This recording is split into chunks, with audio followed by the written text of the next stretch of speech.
Hello, this is Storybooks channel. New videos are posted every day. Subscribe and click the bell. There was no telling what was going on in the back seat of the car that started down the country highway toward the village of Smorodina, but John fixed his gaze on the road. After all, it had been almost 24 hours without sleep, and he just had to be careful. Mars, Ewo, who's talking? The vadhead Robert with all his Bogader's practically strength. By the time he was 19, he was a 2-meter tall brute pulling a bag of meat, not intending to cede it to a dog. Not because he was sorry. Robert was not the kind of man not to give his hungry little brother a treat. But simply the meat was bought not in a pet store, but in a supermarket for people, and accordingly was generously salted, and even with pepper and other spices. In general, the dog was not allowed such a thing categorically. "Why didn't you put a muzzle on him?" exclaimed the girl sitting next to me, trying to dodge this fiddling in the cramped space of the car interior. He drooled all my pants.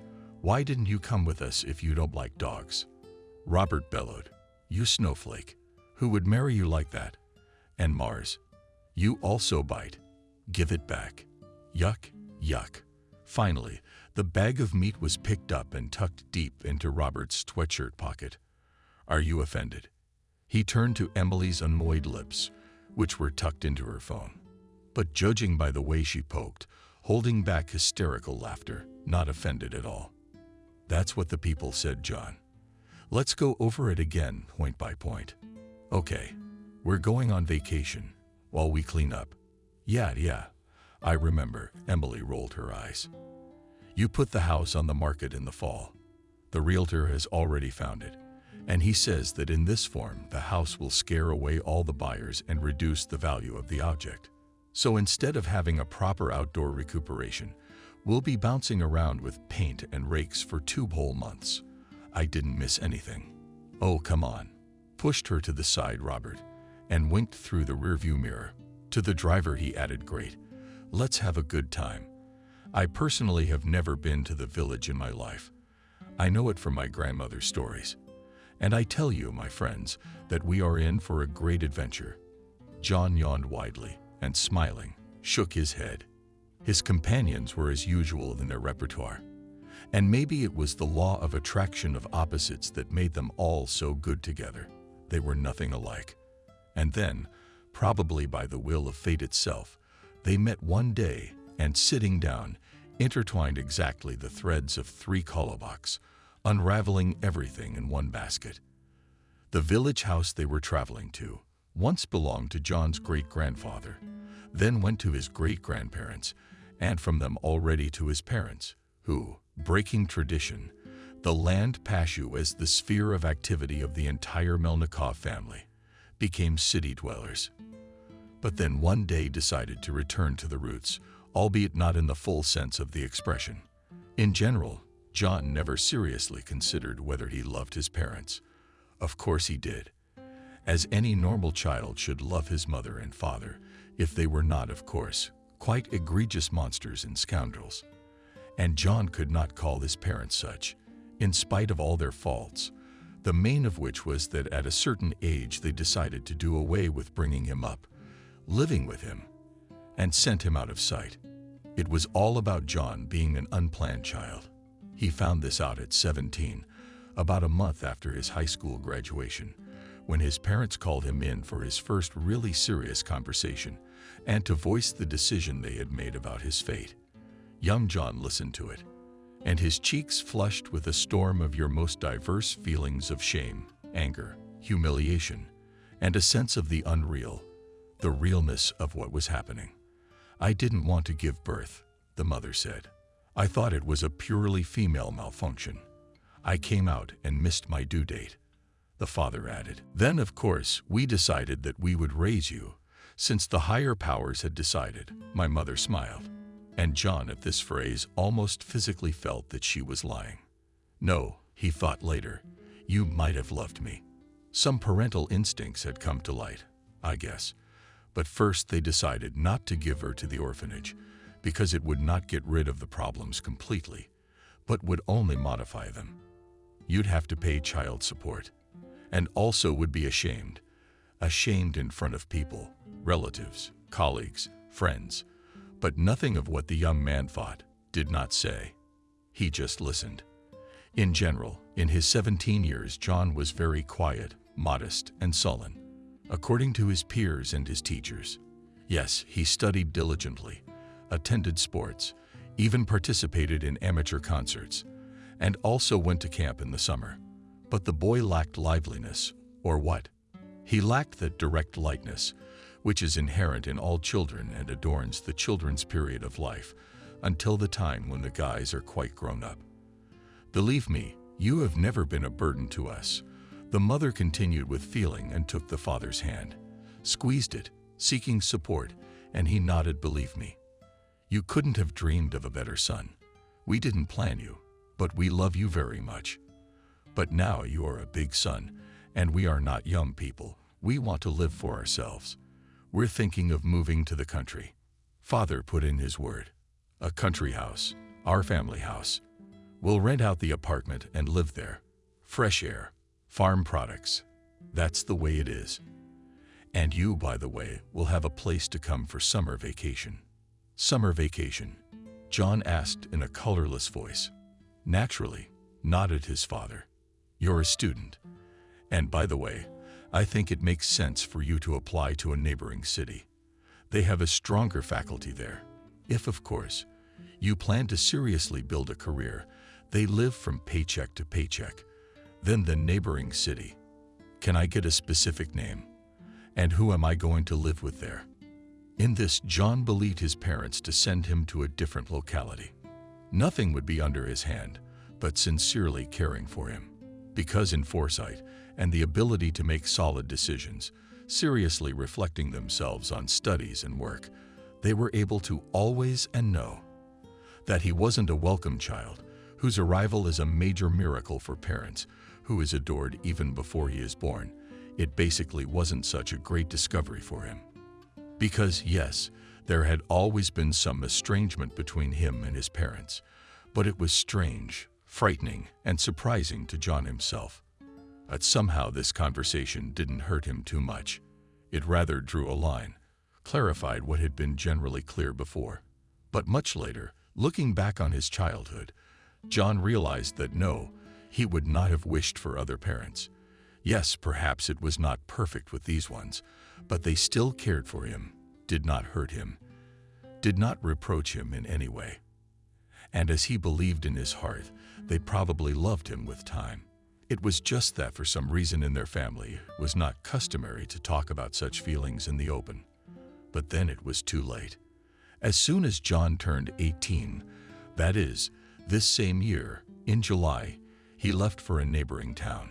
He was taken in by Aunt Camille, his father's cousin. She was a kind, cheerful woman.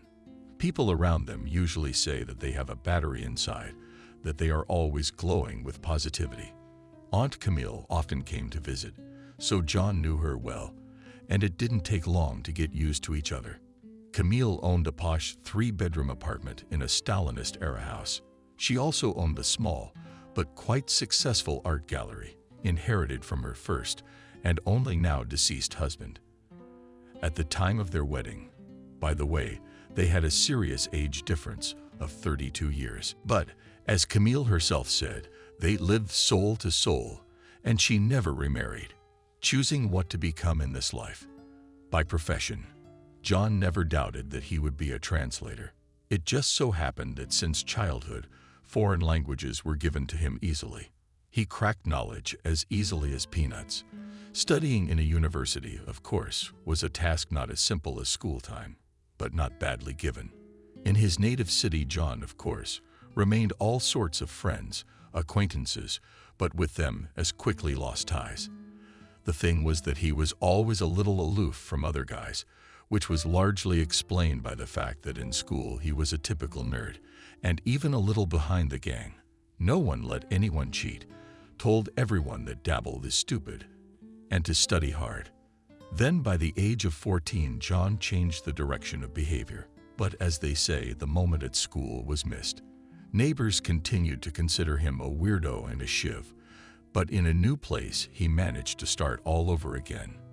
No, John still believed that studies came first, but he also began to realize that life does not consist of it alone. And he had made friends, the best of whom were now traveling with him to the village. Emily was the daughter of Camille's colleague. They are said to be good girls, almost to their 50th birthday. And they carry this characteristic with their heads held high, considering it as an amulet for all occasions of life, and in general a pass to a prosperous destiny. Emily dressed modestly, listened to classical music and maximum of Soviet pop songs, mockingly expressed if she was called to watch a Hollywood blockbuster, despised fast food, but did not attend fitness gyms, believed in one love for life and a bonus when going to the country, firmly stated that no, she would not bake potatoes in a fire with her boyfriends, because that's how carcinogens are formed in them. And yet Camille went with John, and she volunteered herself because she was a loyal friend and wanted to support him morally. And Robert? Oh, Robert wasn't easy. They met when this kid, by the way, 2 years younger than John, he was 17 and Robert was 19, tried to steal his wallet at a bus stop, got caught and gave it back. Asked him to let me go. Yeah, sure, said John threateningly at the time, holding the guy in a grapple. He was taking a self-defense class, so you can hurt anyone else. Are you a criminal? No, I'm a good person, Robert snorted stubbornly and resentfully. All around, people were stroking them, of course. And then suddenly it all came together. The fact that it was November outside, that the thief was already dressed in a common jacket, that he had circles under his eyes. And my stomach suddenly screamed. He let go of the guy and said, "Let's go and talk." The thief, rounding his eyes, but sensing that there would be no retribution right now. Then the floor followed. People at the bus stop gave the young men perplexed looks. John led the hapless thief to a coffee shop, ordered hamburgers, fries, more coffee, cinnamon buns, cheese pillows. "What are you doing?" the thief asked incredulously, but he wasn't drooling on the tray of food. And just now, "What's your name?" "Robert." "John. Let's get acquainted." He held out his hand, and the new acquaintance smiled shyly. "Let's have a snack, and then we'll talk." Coming and going, Robert nodded and unwrapped the hamburger, sinking his teeth into it, greedy and groaning with pleasure. "With double cheese. I love cheese." It turned out that Robert's parents were missing. They didn't work, but they found money for alcohol. Robert wanted to work, tried it, but it didn't work out so well. He got a job at the market, selling shoes. His father stopped by. He wanted money. Robert refused, saying he was sick of his parents' alcoholism and he wouldn't provide for them. So his father left with a couple boxes of shoes. And that's what Robert got. He was accused of stealing. Naturally, they didn't pay a penny. The owner of the shoe department made Robert work for free for 4 days and said in farewell that he had a lot of acquaintances and would arrange it so that the guy would never be hired anywhere in the city again. "What's your plan?" asked John. "Well, I saw an ad. They're inviting people to work in the region," Robert replied. "They say you can earn 5,000 a day, or even 10. When you turn 18, I went straight away. "No," John said seriously. "It's a bait. At best they pay nothing, but they can also sell you into slavery. Into slavery." Robert laughed. "We are not in the Middle Ages." But then, when John explained to him how it was, he stopped laughing and blushed. "Oh," Robert looked away. "What am I supposed to do? I've only got 9 grades of high school. Where will I go with them?" "Can I go to a vocational school?" said John. "So I see you're confused, kid. Are you going to save me?" Robert grinned bitterly. "No, thanks for feeding me, of course, and for letting me go, but you can't go missing with me. I'm a soul. How can you be so sure? How else could you be?" Robert shrugged. "My father, my uncle, my mother, and the rest of my family drank. My heredity was tainted. A man is the master of his own destiny," John said confidently. "Let's be friends, Robert." For a while, Robert looked suspiciously, as if he might be bitten. He stared at the hand extended to him. Then he took a deep breath and blew his nose, and a firm, masculine handshake took place between two guys so different. That was 4 years ago. And since then, Robert's life had been completely turned around. For one thing, John had the support of Aunt Camille. And though she was a man of no great sting, she dared to risk letting Robert stay with her. He was shocked by such generosity and behaved at first as if he had come to his personal kitten, except that he wasn't hiding behind the couch. It didn't take a psychic to realize Robert had seen little good from those around him before. But despite his environment, in his childhood and adolescence, he had somehow managed to keep, as they say, a pure heart. He didn't spitefully beat himself up, didn't acquire bad habits. He wanted to be a normal person, to make his way to the best. It's just that until now, what's he doing running around in a vicious circle? Exactly. A donkey from ancient Rome who walked tied to a threshing machine, like grain in circles all day long. Robert was helped financially, bought him decent clothes, and even the first smartphone in his life. It was obvious that he was not just fulfilling his duties, but even gladly helped around the house to wash the floor, run to the store, wash, and look all the things. Camille helped with employment. She had a mountain of acquaintances. Robert also went to vocational school. He decided to become an automobile mechanic. During all these years, John only twice came to his parents in the village, visited them for a week in the summer, and also visited them on New Year's Eve and on their birthdays. But he would leave quickly.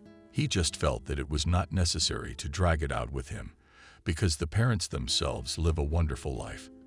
And then disaster struck, and they were killed in a car accident.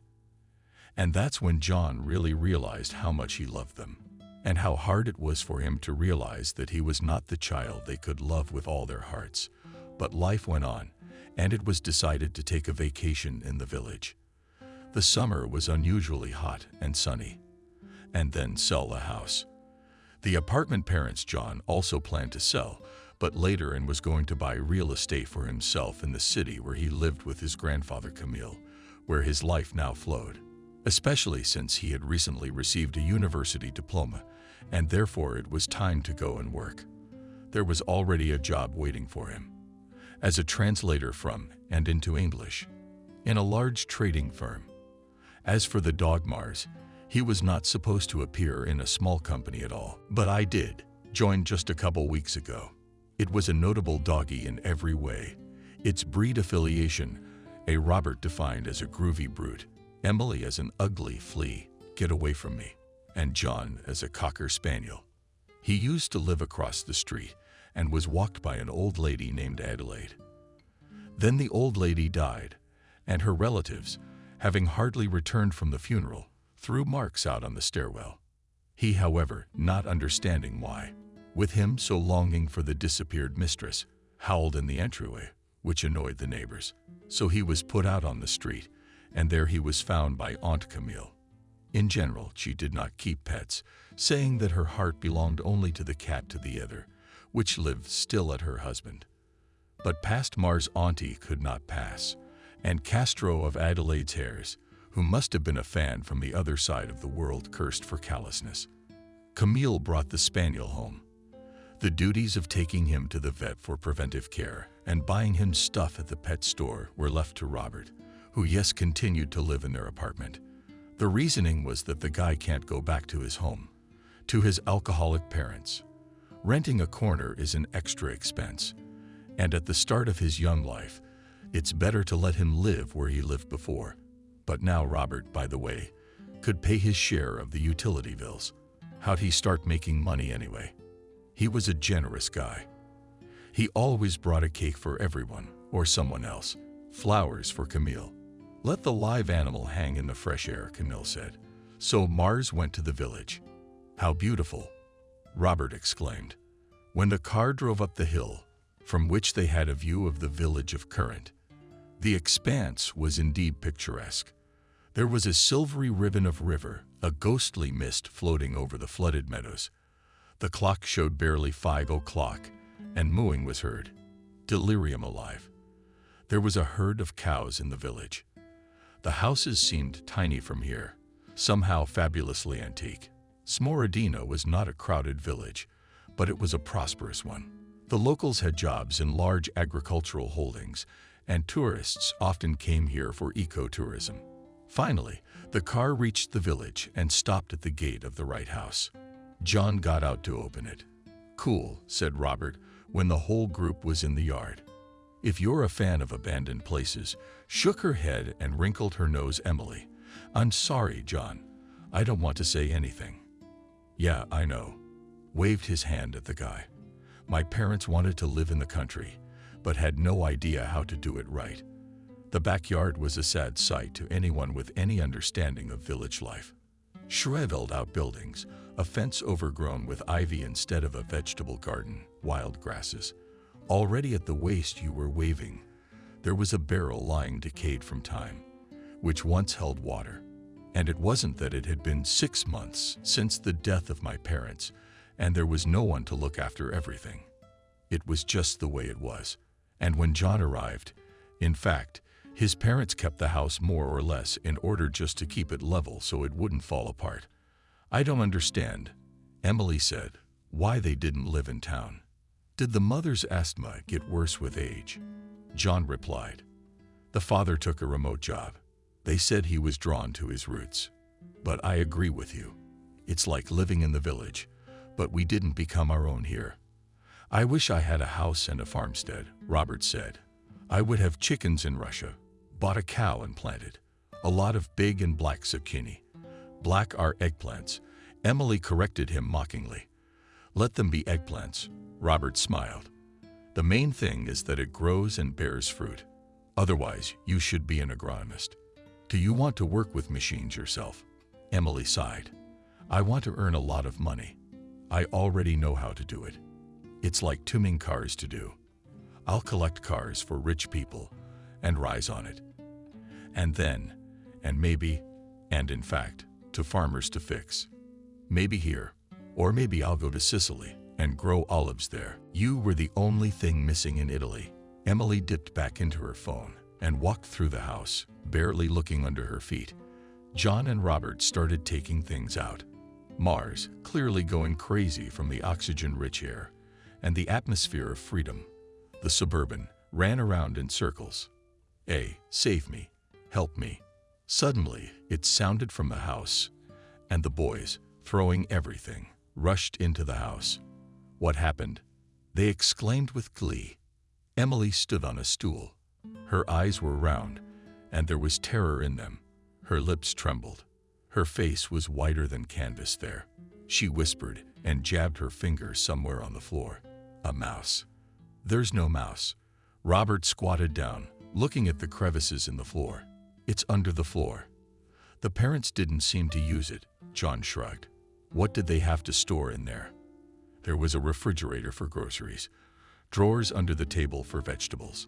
"I'm not staying in a house with a mouse," Emily exclaimed hysterically. "How badly does it need you?" Robert grinned. "She's probably more scared of you than you are of her. So let's get our things and have a rest. Personally, I'm tired as a wolf." "Hungry as a wolf. That's the correct way to say it," corrected John's friend. And the boys went back to work.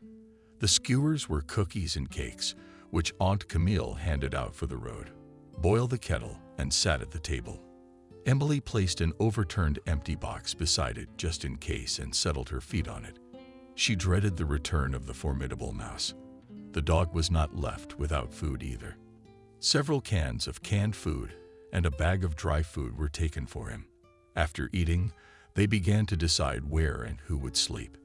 Emily, when John conceded the parents' bedroom, he and Robert decided that they would sleep in the second room, which also served as a living room and kitchen. "Wow, that's creepy," said Robert. The boys stood against the wall and looked at the painting. In general, parents did not bother with the furnishings of the house, being satisfied with little.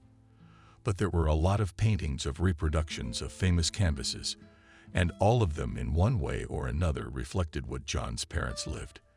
Their passion, which was, he suspected, even deeper and stronger than the love that had made them marry.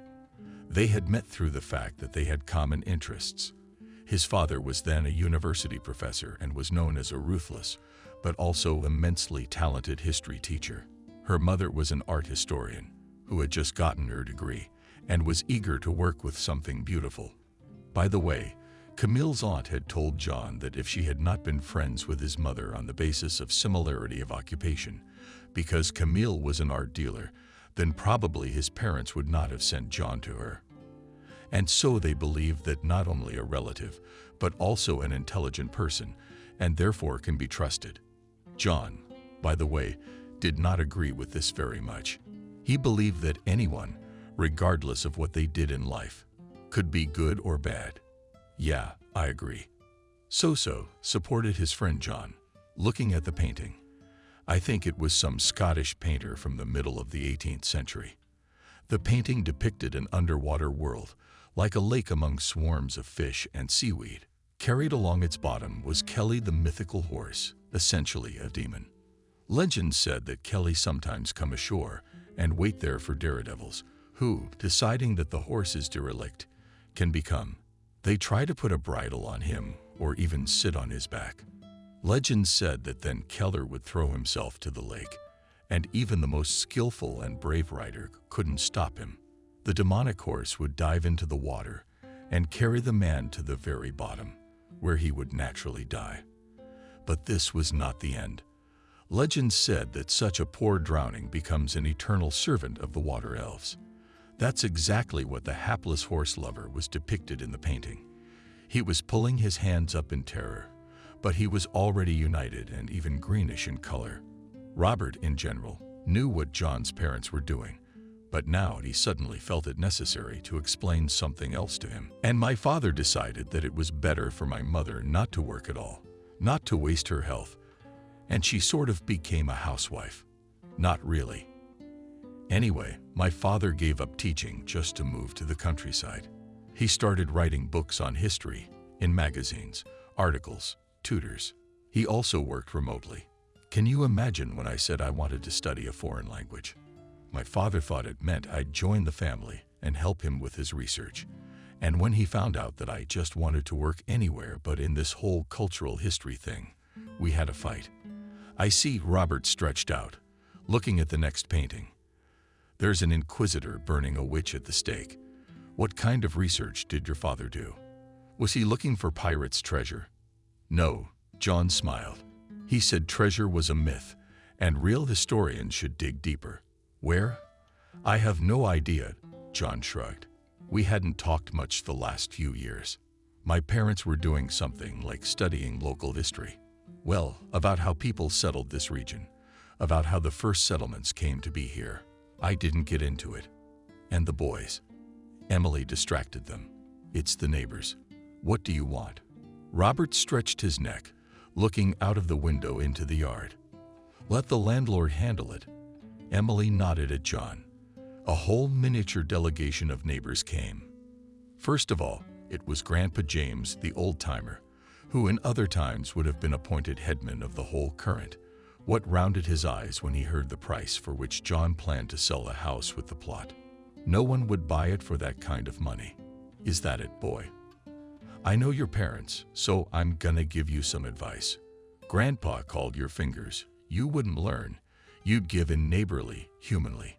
My nephew would have bought the house, but for half the price. So John politely said it was impossible because the realtor did a preliminary appraisal. Your realtor's a fool. Spit Grandpa James to the side and left. Kostya at the mercy of unconscious, money-hungry young people. In addition, Nancy's grandmother, about 70 years old, came in. She was strong in the face, however, and offered to buy milk, cottage cheese, and other things from her, as well as eggs, chickens, sauerkraut. Ski, I'll make a daughter, he winked, and the field. Otherwise it's scary to look at them. So, how am I not skinny? Indignant Emily, who generally accustomed everywhere and everywhere to tell the truth and what she thought. For what, by the way, has repeatedly run into various problems. I'm just watching my figure. I'll come back for milk from the evening milking." John agreed. "Thank you very much." Another man, Kevin, came to talk, who worked in agricultural holdings as a tractor driver and offered the same services to neighbors. "No, thank you. It's too late for plowing. Next year there will be other owners," John said, "but I'll recommend you to them as the best specialist." Then it was Kevin who stepped closer and handed John $5,000. "What's this?" He didn't understand. "Your parents came to me. A down payment for a vegetable garden outbreak." "No." Kevin hesitated and glanced at Emily and Robert, as if unsure if it was okay to talk in front of them. But then he went on. He said that John's parents wanted Kevin and his car to go to the woods with them in the fall. Why? Had John stopped understanding anything at all? "I don't know." Kevin waved his hands. "They said there was some clearing to be done. Maybe building what they wanted in the woods. But why? I know. I just don't have to. So I'm returning it." "All right, I'm out of here. Call me if you need anything." After putting the money in his pocket, John called his friends back to the house. He had to get settled in the new place. Plus, they had to check what was wrong with the wiring, because the light bulbs were suspicious, and they had to run to the store to fill the refrigerator. All in all, there was a lot to do. How can you use that?" Emily mockingly hid her lips as Robert and John almost taught pleasure. "We sampled the milk from the evening milking. Unpasteurized. Do you know what you can get from that?" "I do," Robert replied, wiping his milk mustache with the palm of his hand. "Strong immunity." "I'm sure you won't. Mars likes it." He nodded at the dog, who was crying from his bowl. At last everyone went to bed. John knew that old houses like this one were capable of making different sounds. The creaking on the knocking of it did not. After all, everything here is made of wood, which is what deteriorates over time. Yes, also, of course, could rustle mice or even rats. But still, in the silence of the night, he was prevented from sleeping by some strange sounds. Robert was lying on the sofa against the wall, and John was on the cot. He turned on his other side and thought about plugging his ears so he could fall asleep. But then he realized that the sounds were, first of all, coming from downstairs, and secondly, they were very suspicious. John licked nervously. If he were a person of a more fragile nervous system and a more vivid imagination, he would have thought it was a ghost moaning softly. "Robert, are you asleep?" he called softly. "I am," the friend answered. "Are you asleep?" "No, you should be." "I'm tired. Tomorrow I have to go swimming at the river. Then in the afternoon, if I don't get enough sleep." "Robert, what do you want?" The friend replied, already visibly irritated. "Listen, but be a man. I'm tired." "You listen, and I'm listening to you." The boy replied grimly. "No, you hear that noise downstairs." For a few minutes the boys were quiet. They were both trying to make sense of the strange sound. "You said your parents didn't use the cellar, and it's empty." "I think it is." "Then what's making the noise?" "I don't know. Let's check it out." The boys sat on their beds at the same time and stared at each other with round eyes. It was night, but the milky white light of the moon and the silver light of the stars poured into the room, giving the ordinary village atmosphere a certain disturbing mystical tinge. Emily didn't need to be awakened. Robert was already pulling off his jeans. She's a girl. Besides, if there's something really wrong, she won't be much use. "What do you mean?" "What's wrong?" John asked. "Are there zombies wandering around?" His friend said with a serious face. And then he said quietly, "Oh, come on, you're watching your horror movies." And then the city of whatever. "Horror movies are good for the body." "Who said that?" "British scientists. They show us how to act in dangerous situations, prepare our nervous system for the trials. Do zombies or fighting vampires often help you?" Robert did not answer, only smiled enigmatically. Finally, they found a flashlight from the thrown halves and stared at the cellar lid. "You're the master. You're the first to go." Robert said, making an inviting gesture with his hand. "If you get eaten up in there, don't worry. I'll be there for you," said John, making an inviting gesture with his hand. The lid was locked with a small lock. It had to be picked with some iron. The lid gave in reluctantly with a heavy creak. But Emily in the next room didn't wake up. Only suddenly she wanted to tell a story. She looked away with her eyes. Robert snores like a man, and all of herself such a fragile fairy. John went downstairs and stared suspiciously at the wooden staircase leading down. Then he cautiously began to descend. Finally, his feet touched the floor. What was there shining from above Robert? "Hey, why don't you say something?" John was at a loss for words. The cellar was not so small under the floor, but rather a full basement, and what John was expecting to see here actually. But shelves, racks where the previous owners had stored supplies, maybe a pile of junk.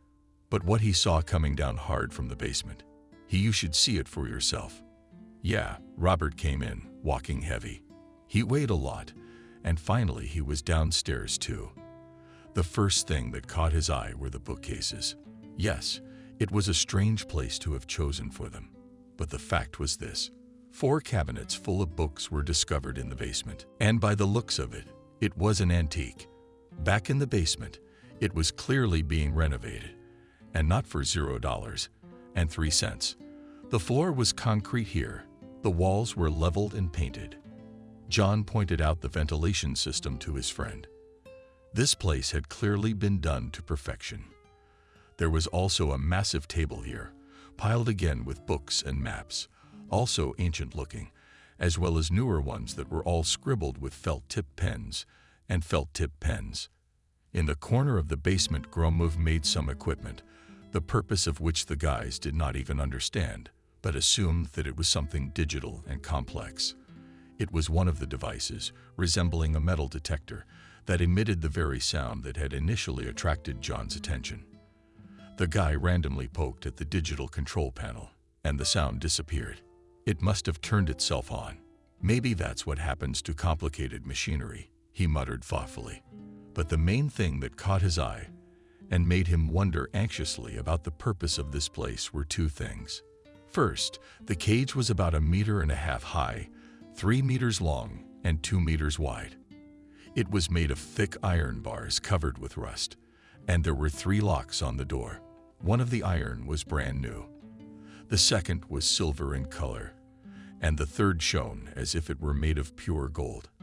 And next to the cage were chains, barely as thick as my arm, and several massive steel collars. "John, why?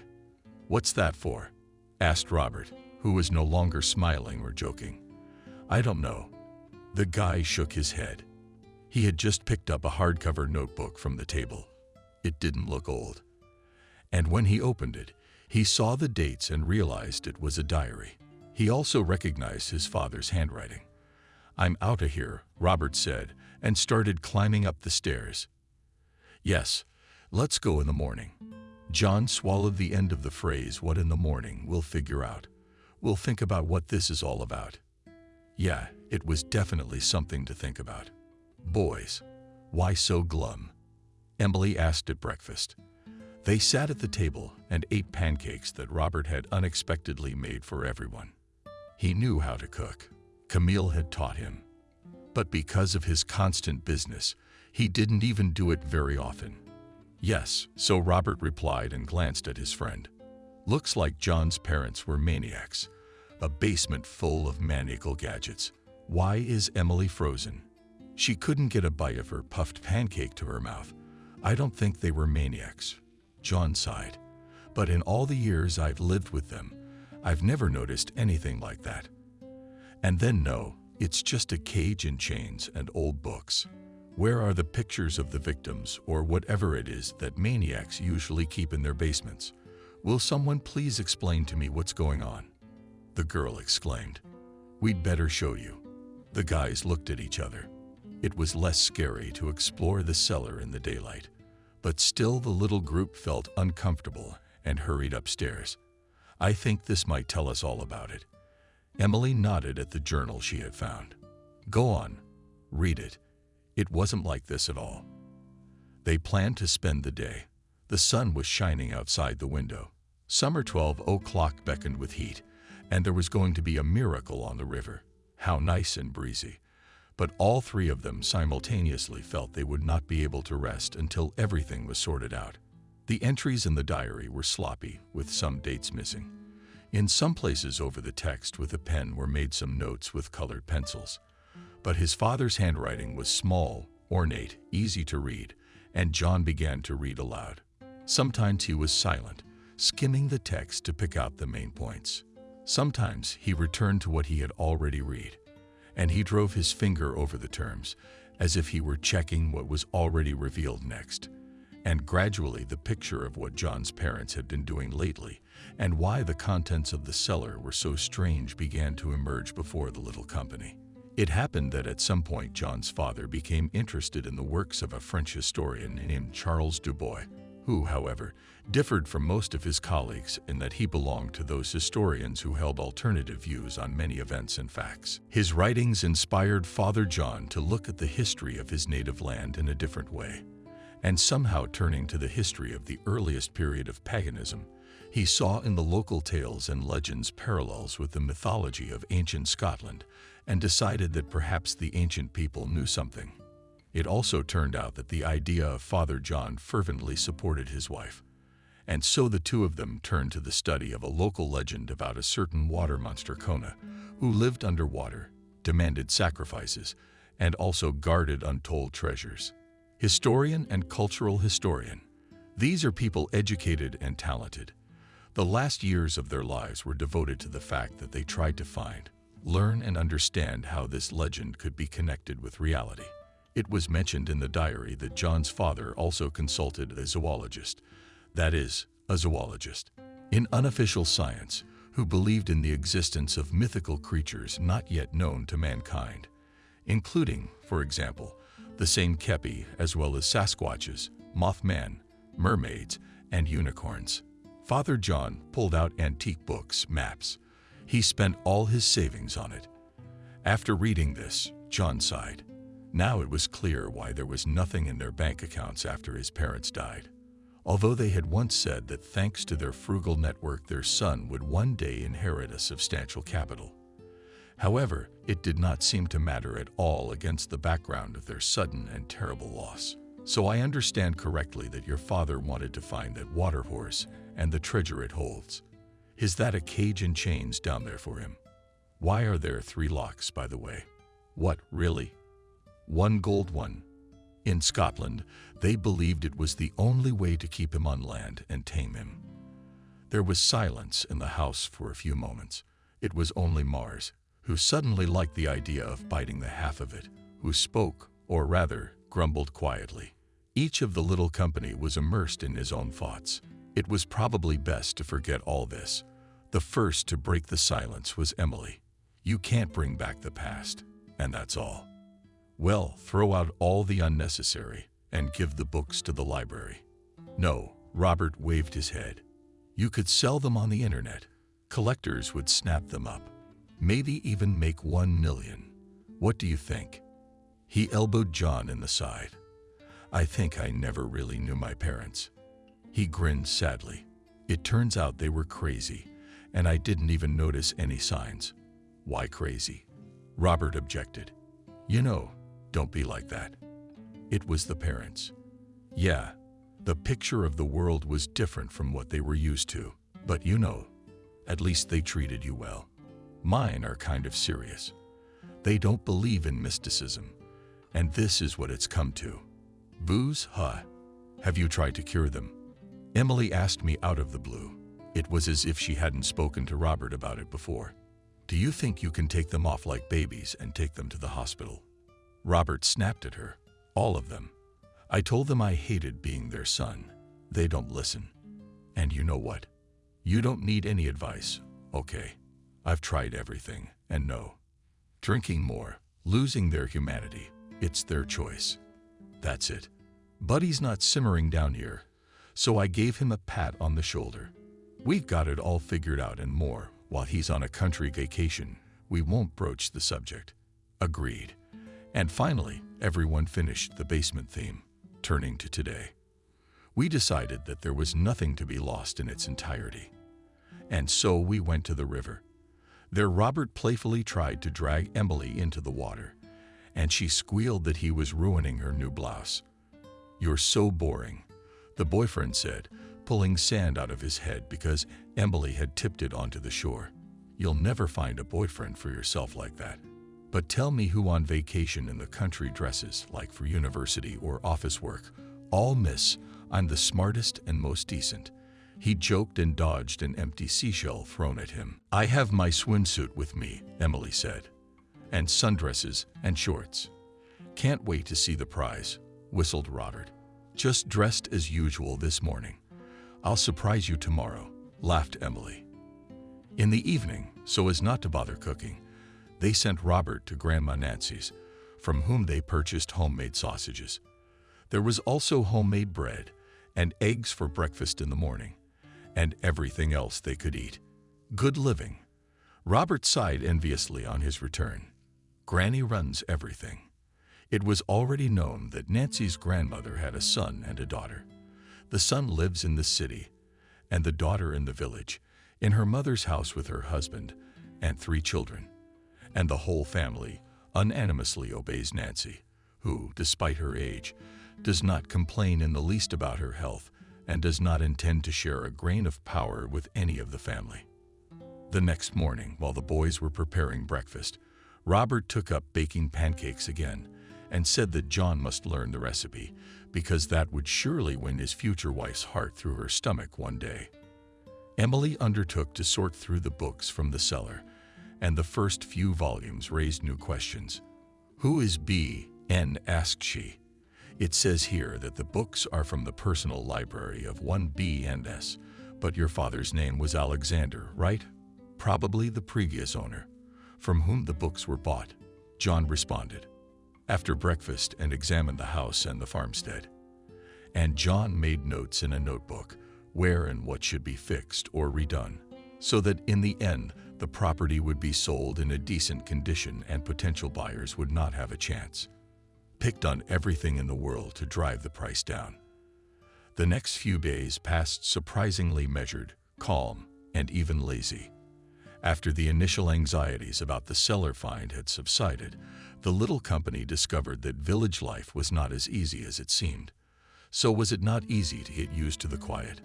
No, naturally the village was full of noises of its own, but none of it compared to the noises of the city. And at night you could listen to crickets and nightingales. Well, at any rate, Robert said it was the nightingales that were singing, and it had to be the nightingales, and he didn't know how to identify any other songbirds, and Emily timidly asked him to try a little. When Robert once again brought a jar of warm steaming milk from Nancy's grandmother, "Aren't you afraid?" The boy grinned, filling the mug. Emily waved her head and grabbed the mug with both hands and even managed to drink, stood for a minute with her eyes crinkling, then cupped her lips and smiled. "Delicious," she said, and John had to put Mars on a leash because the dog was always trying to run off somewhere out into the vast countryside. Mars, of course, the restriction of his rights, was not happy and expressed this discontent with complaints and sounds. One day John, once again coming to Nancy's grandmother for provisions, became an accidental witness of her conversation with a neighbor. Who can be trusted? "Oh, what's going on?" Nancy was emotionally indignant. "You don't say," the neighbor spluttered. "Charles spent his whole life collecting these books. The thieves had no heart at all." John in earshot, hearing that first and last name. Something about them, coupled with the mention of books, seemed vaguely familiar to him. "Thieves. Is there crime here?" he asked. "Of course there is," she sighed. "We don't live on Mars after all. We seem to be peaceful, but things happen. Charles had his books stolen almost a year ago. We don't know who did it. Charles was our teacher. He taught math, history too," Nancy explained. "He's retired now. He's an avid collector of old books, you know. And someone had the nerve to insult an old man.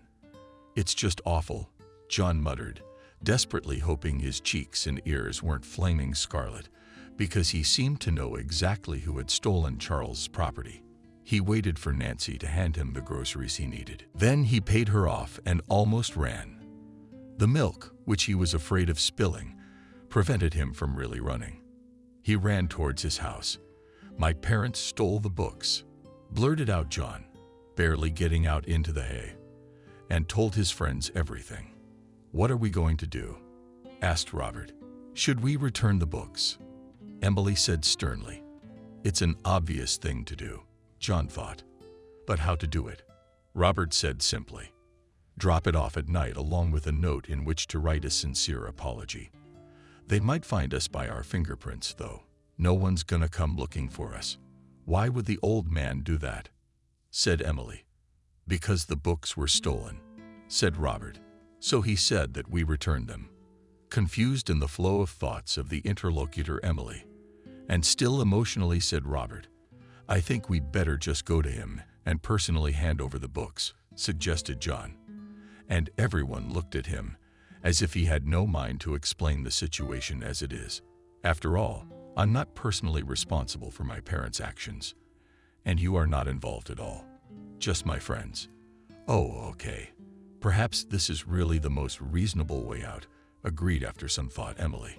"I'm in." Robert winked. "But if anything, you mean that I have a passport and I can run to Mexico." "Why Mexico?" Emily frowned. "Because they don't seem to extradite criminals from there," replied Robert with the most serious look. "What makes you think that?" The girl raised an eyebrow. "I heard it in some action movies. You watch too much nonsense." "To the circus on La Emily. I don't even read fiction." "Why should I read fiction when I can read self-development?" "Let's go today," John interjected. "I think the sooner we get this thing over with, the better." And everyone agreed. John went to Grandma Paula's house again, under the pretext that he wanted to learn something important from the antiquities collector, because his parents, as it turned out, also valued rare books. Asked Charles' address. It turned out that he does not live in W Current, but in a neighboring village, which also bore the rather remarkable name Central Badgers, where badgers all sorts of other side badgers, for example. Curious? Robert asked, but no one gave him an answer. The whole group, including Mars, went to the Central Badgers. The thing was that the dog, it turned out, hated not only to sit on a leash, but also to be alone. When they left for the last time, went for a swim at the river, then on their return received an angry lecture from the neighbors that their beast was howling so passionately, how pitiful it was. But it also interfered with the afternoon sleep of old people and children. "Good afternoon," said John cheerfully, as the gate opened and the face of an old man with a white, neat Spanish beard and penetrating blue eyes with tight eyebrows appeared behind it. "We'd like to see Charles," corrected him. "For what, may I ask? Do you want tutoring before you go to college?" "No, I'm already in my senior year," smiled John. She nodded at Emily too. "And he's going to live with a high school diploma," he finished about Robert. "But that doesn't mean I'm worse or stupider." Whether in jest or for real, the latter stood up for his human value. "You see, I'm Melnikov's son. I've heard about this misfortune," nodded Charles. "I'm sorry. You see, it's hard to explain," but John drew more air into his chest, gathering his courage. "I've come to return your books. They were stolen from your library." Charles stiffened, frozen, as if not believing the reality of the young man's words. Then his gaze changed from questioningly wary to astonished, and finally it warmed. "Come in, of course." Charles from the Coup de Grace and the little company entered the courtyard. "Don't be alarmed," Charles said, when a huge, nearly bear-sized dog's face emerged from the booth, and then an equally impressive-sized dog body appeared. "That's me. She's completely harmless. It's just that she seems to be interested in yours." "What is the name of the marvelous creature?" Charles asked, leaning toward Mars and stroking his head boldly. After calling the spaniel's name, John watched with interest as Mars squealed and tore himself from the leash. clearly eager to meet the selfies, which also commanded a tale. You keep him out. Charles wagged his finger at the guests. She's going through, pardon the physiological details, she's going through a phase where she's about to become a mother, you see. Are you planning on going again, daughter? Perhaps someone you know would like to have one. No, John said, and for some reason he blushed. I don't want to be the owner of a merry bunch either. Charles smiled. So let us all, not excluding Mars, come into the house. Alive, as you can see, alone, said Charles as they entered the house. Inside it was simple, but very clean and even cozy. There were flowers in pots on the windows and a real samovar. I was just about to have tea, Charles said. So, young people, please come to the table. And we didn't come empty-handed. Go ahead, Robert. Let's have tea with this, shall we? He said, handing Charles a box of chocolates. They chose the most expensive and ornate of all those sold in the village store. At first, they just drank a cup of tea, sampled the candy, and talked about village life. Then, without haste, and with evident pleasure, Charles examined all the books that had been returned to him. He stroked the spines and pages, shook his head, and chuckled softly. Thank you very much. You are a nice young man. I'm really sorry I didn't say more, Charles exclaimed. It's rather my own fault. You see, your father came to see me once. He was looking for help in a delicate matter. And I suppose you already know what it is, since you found out about the missing books. Yes, John nodded. My parents searched. They believed in all those myths. I didn't believe his suggestion that we find a campsite. Charles smiled sadly. And I have to admit, I'm still ashamed of my callousness. I should have realized how important it was for him to have access to those books as a historian, even if I didn't believe it. I literally had a fight with your father. And for that, I truly apologize from the bottom of my heart. I called him a gullible fool and told him his scheme was a disgrace to the historical profession. How wrong I was. You say you were wrong.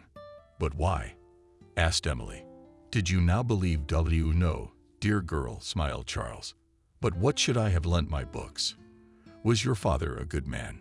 John. He would have returned them. As it was, I pushed him into the crime myself. You see, I didn't want to share the books because, you see, it hurt my professional pride, and he had to go along with it. When I went to town, I have a son living there. I went to visit. You asked me if I believed in Kindle. Charles poured everyone another cup of tea from the samovar. Sadly, no. Belief in such miracles, you may agree, could make everyday life a little brighter.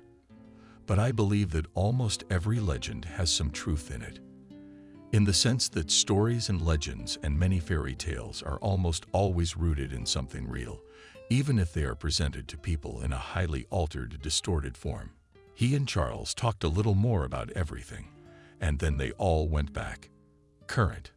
At the village rest. A few more days and youth flew by.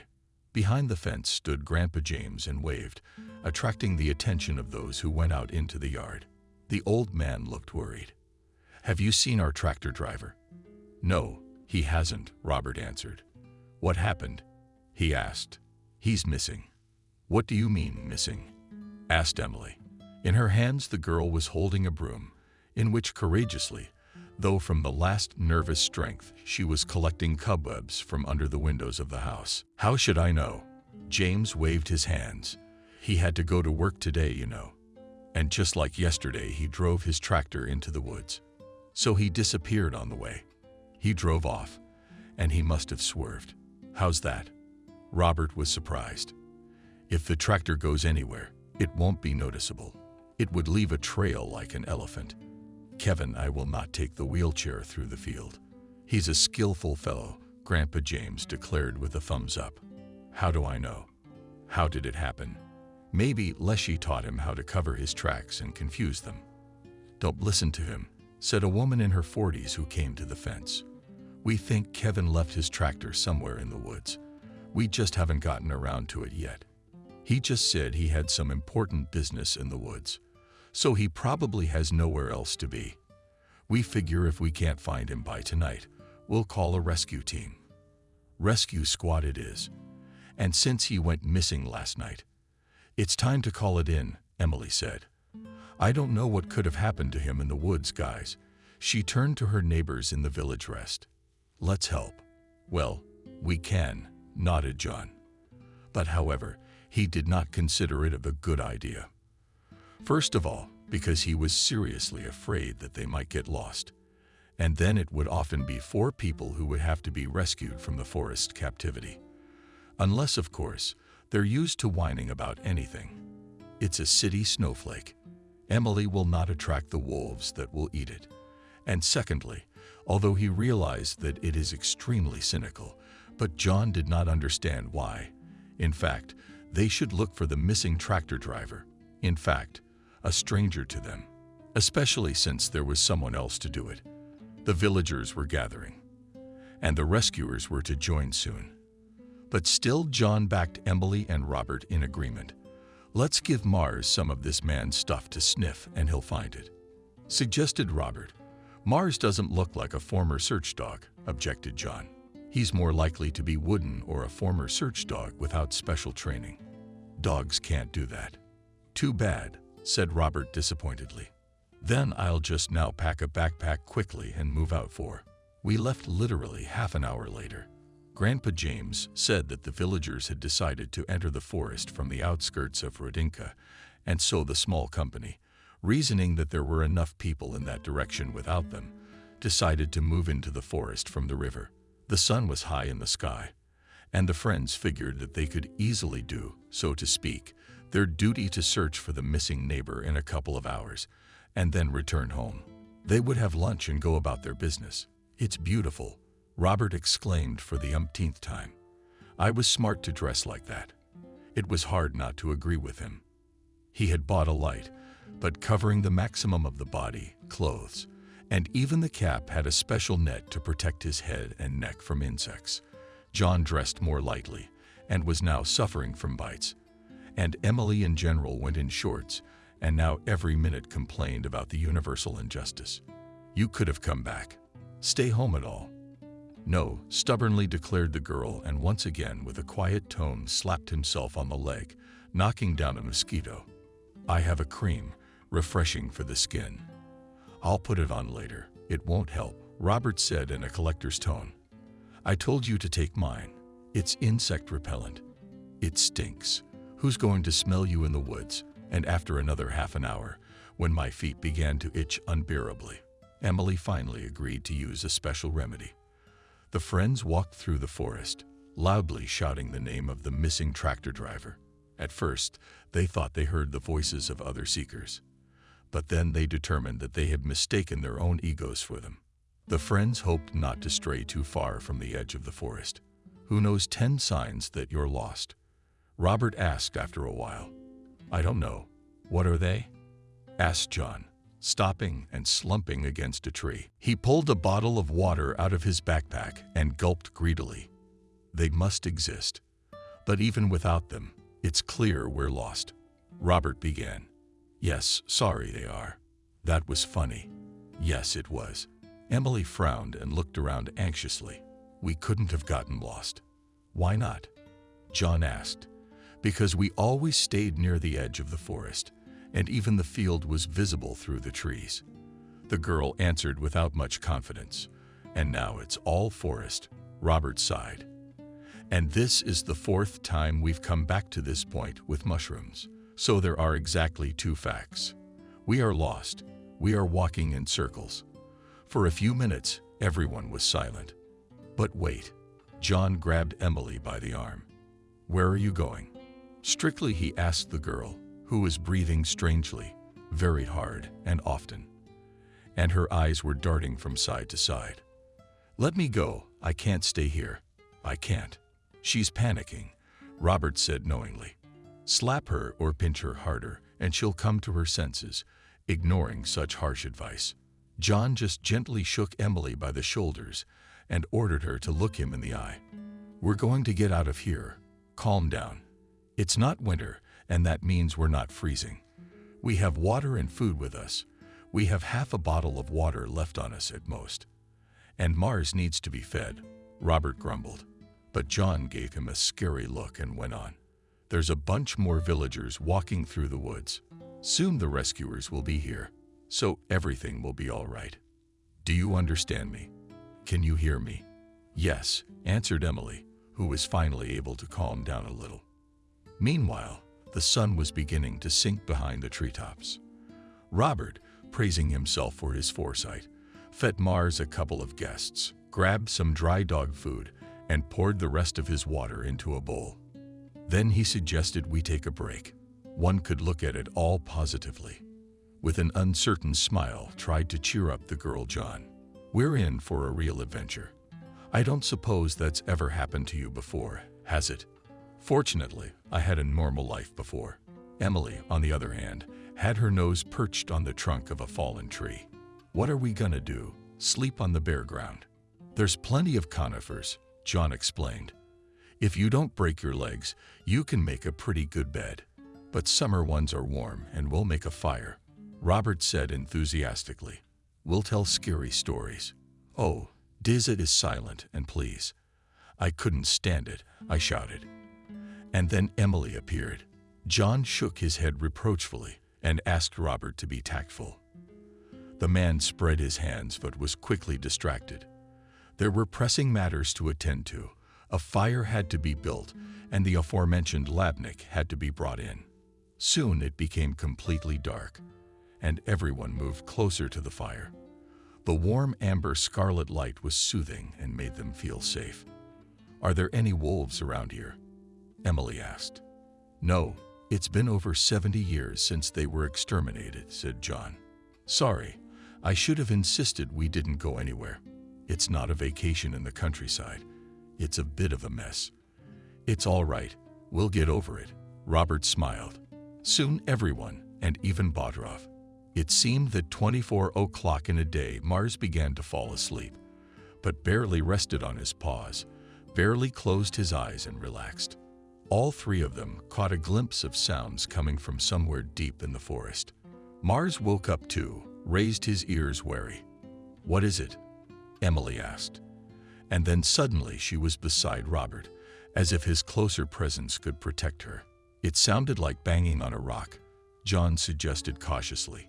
He swiveled his head, but he couldn't figure out exactly where the sound was coming from. Maybe a moose sharpening its horns, Robert said. What did he add in response to his friend's stares? Well, or a lynx. The claws need to be looked at. John rose resolutely from his seat and picked up his lantern and picked up his backpack from the ground, for it held everything he had taken on this unexpectedly long hike, and he didn't know what of it might end up being useful. I'm not going anywhere, Emily ventured, looking anxiously at the fire. Unless we take a torch with us. I don't know how to make a torch, said John. We have flashlights. The three of us. It's just a forest that doesn't even have wolves in it. We should check to see if there's a man in trouble trying to attract attention. Or is the woodsman luring us into the thicket to kill us in the swamp? Robert added, but seeing how the faces of John's friends had changed, she turned reproachful and became, and at Emily's commanded, hastily apologized. Moving through the night forest, when all the lighting was weak, and not at all a tourist flashlight, yes, the rays of the moon checking through the thick branches, It was not an easy task, but somehow we didn't break our legs, we didn't collapse in hawthorn bushes, and only once Robert with curses flew into a thicket of nettles.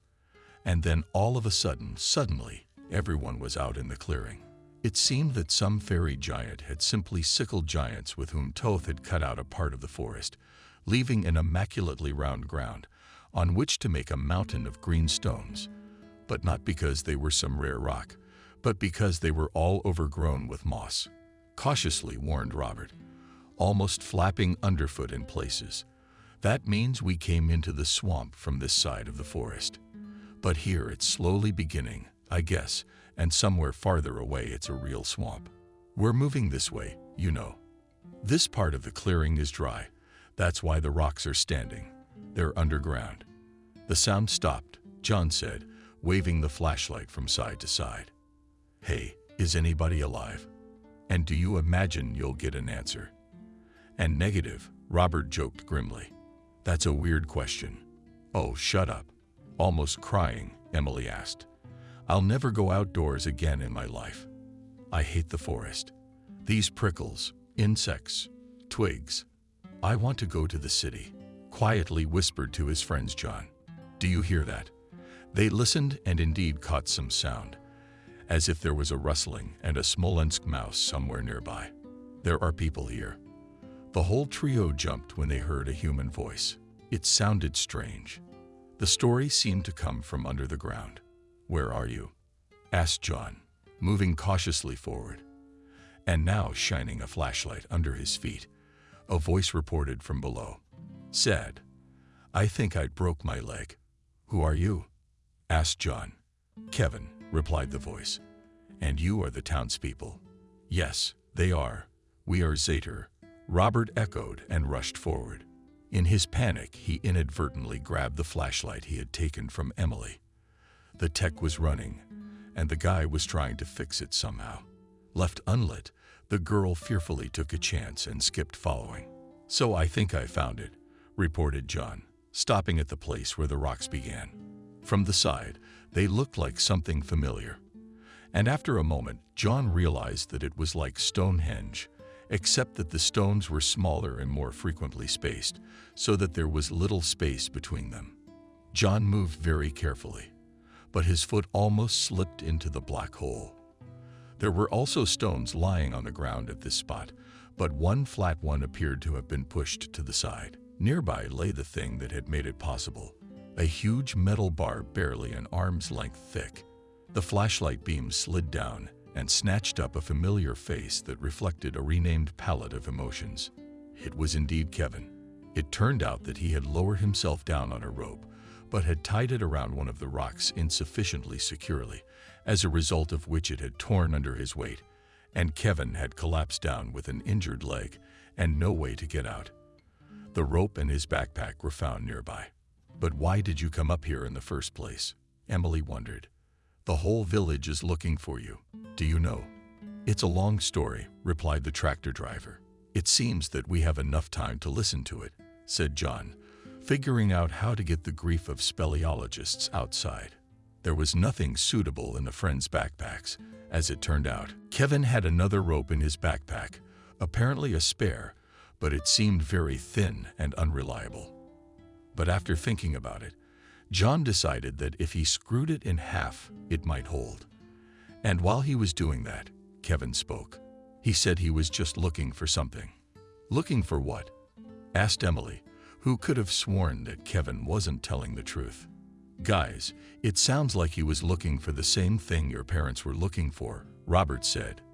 "Yeah, I know." He waved his hand as two pairs of eyes turned to him. It wasn't good to poke around in other people's things, but he held up a hand that held a book similar to the ones John's parents kept in the basement, and tucked between the pages of the book was an antique map. "It was unique to the backpack," Robert said. "Did you guys go a little crazy too?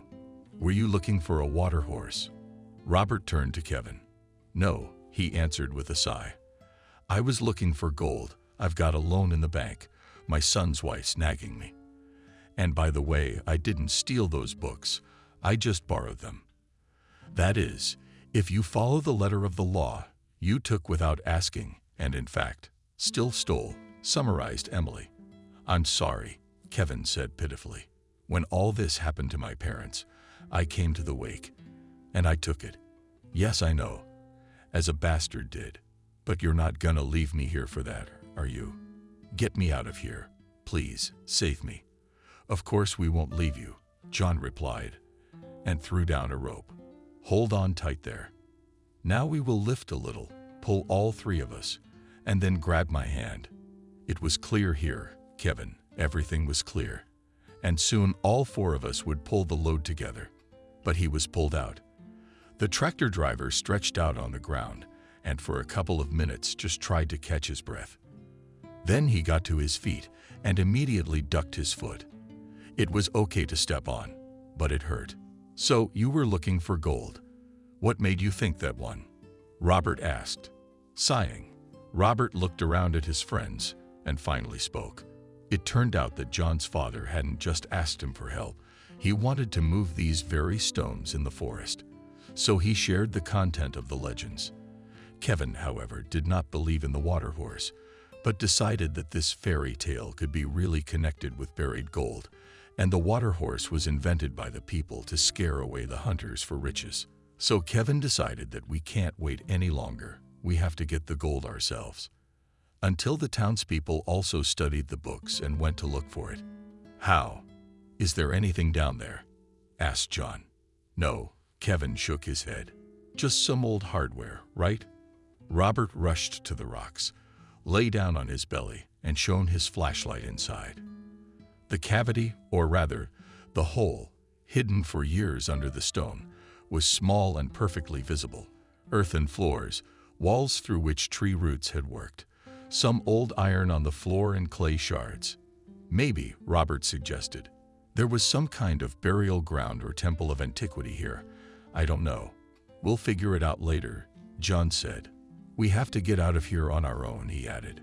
Gloomy, because you can't get cell phone reception in a place like this. Which way to go? Robert asked. That way, John answered confidently. That's where we came from. Yes, it's almost light. In fact, I think we'll be out of the forest soon. But in practice, it turned out that the forest seemed to be only further away, where the rescuers were grumbling. Emily, I'm tired. Only one Mars, it seems, felt excellent and cheerfully settled down next to me. And then the dog at some point became alert and pulled everyone to the side. John looked where the animal was leading and almost shouted with joy. There was a gap between the trees ahead, and that could only mean that they were finally out of the forest. Indeed, the forest soon turned gray, and the little company found themselves in a meadow that stretched as far as the eye could see. There were still some trees, but it looked more like a grove than a forest. But the main thing that caught the eye was the lake, shining with ghostly sparks in the light of the moon and the sky that had barely begun to lighten. Are there any lakes near Current? Robert asked. There are, Kevin replied. The witches call them lakes. The fish bite well here. Why do witches call me? Robert asked. That's what they say. The tractor driver lowered his voice.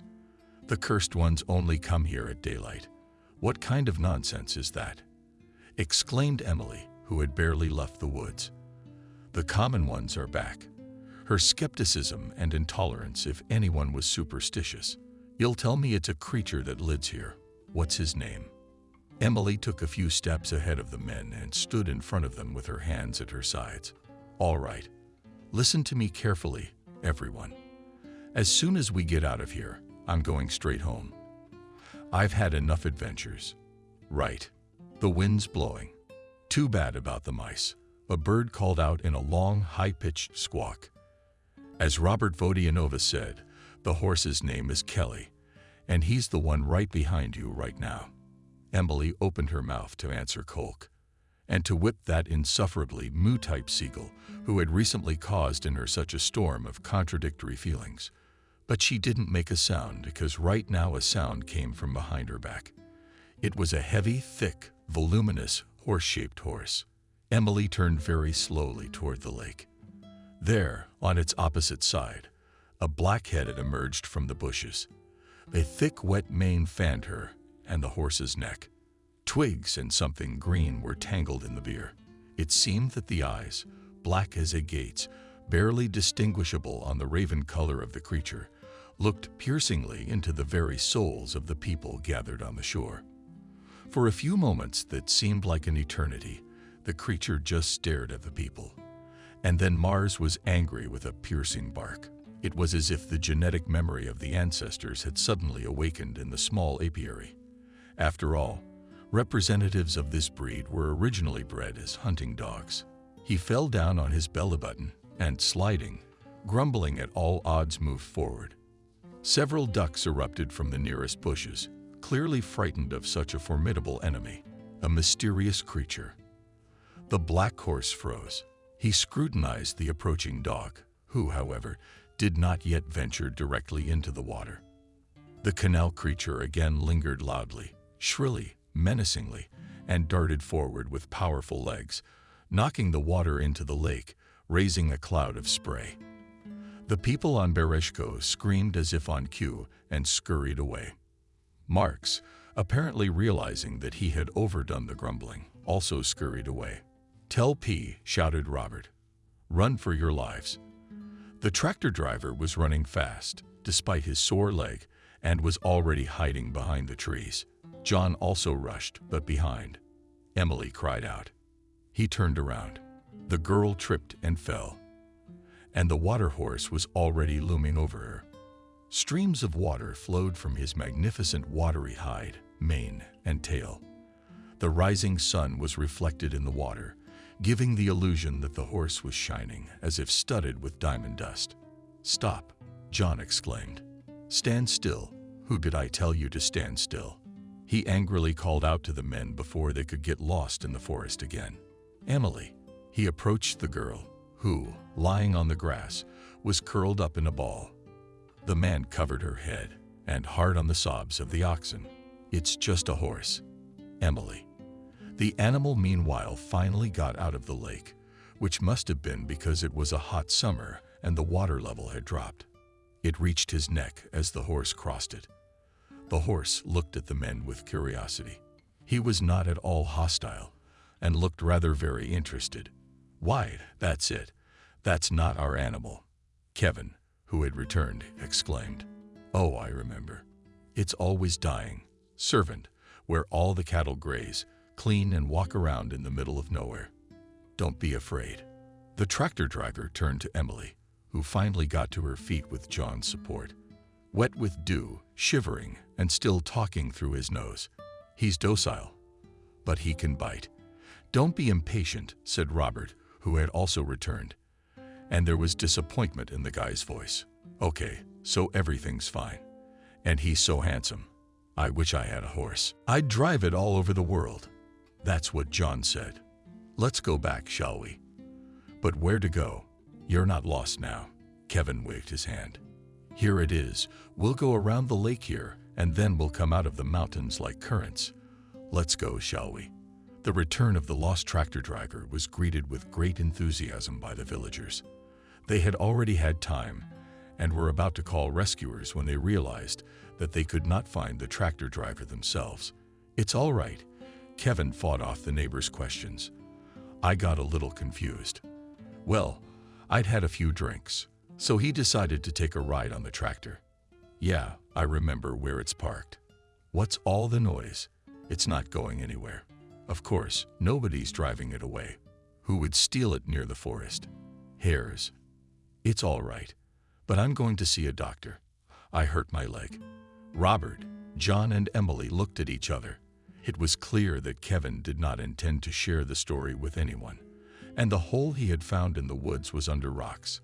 But so far it was unclear to them why he had kept quiet about it, unless it was because he was embarrassed that they would talk about him, an unsuccessful treasure hunter who believed in gray tales.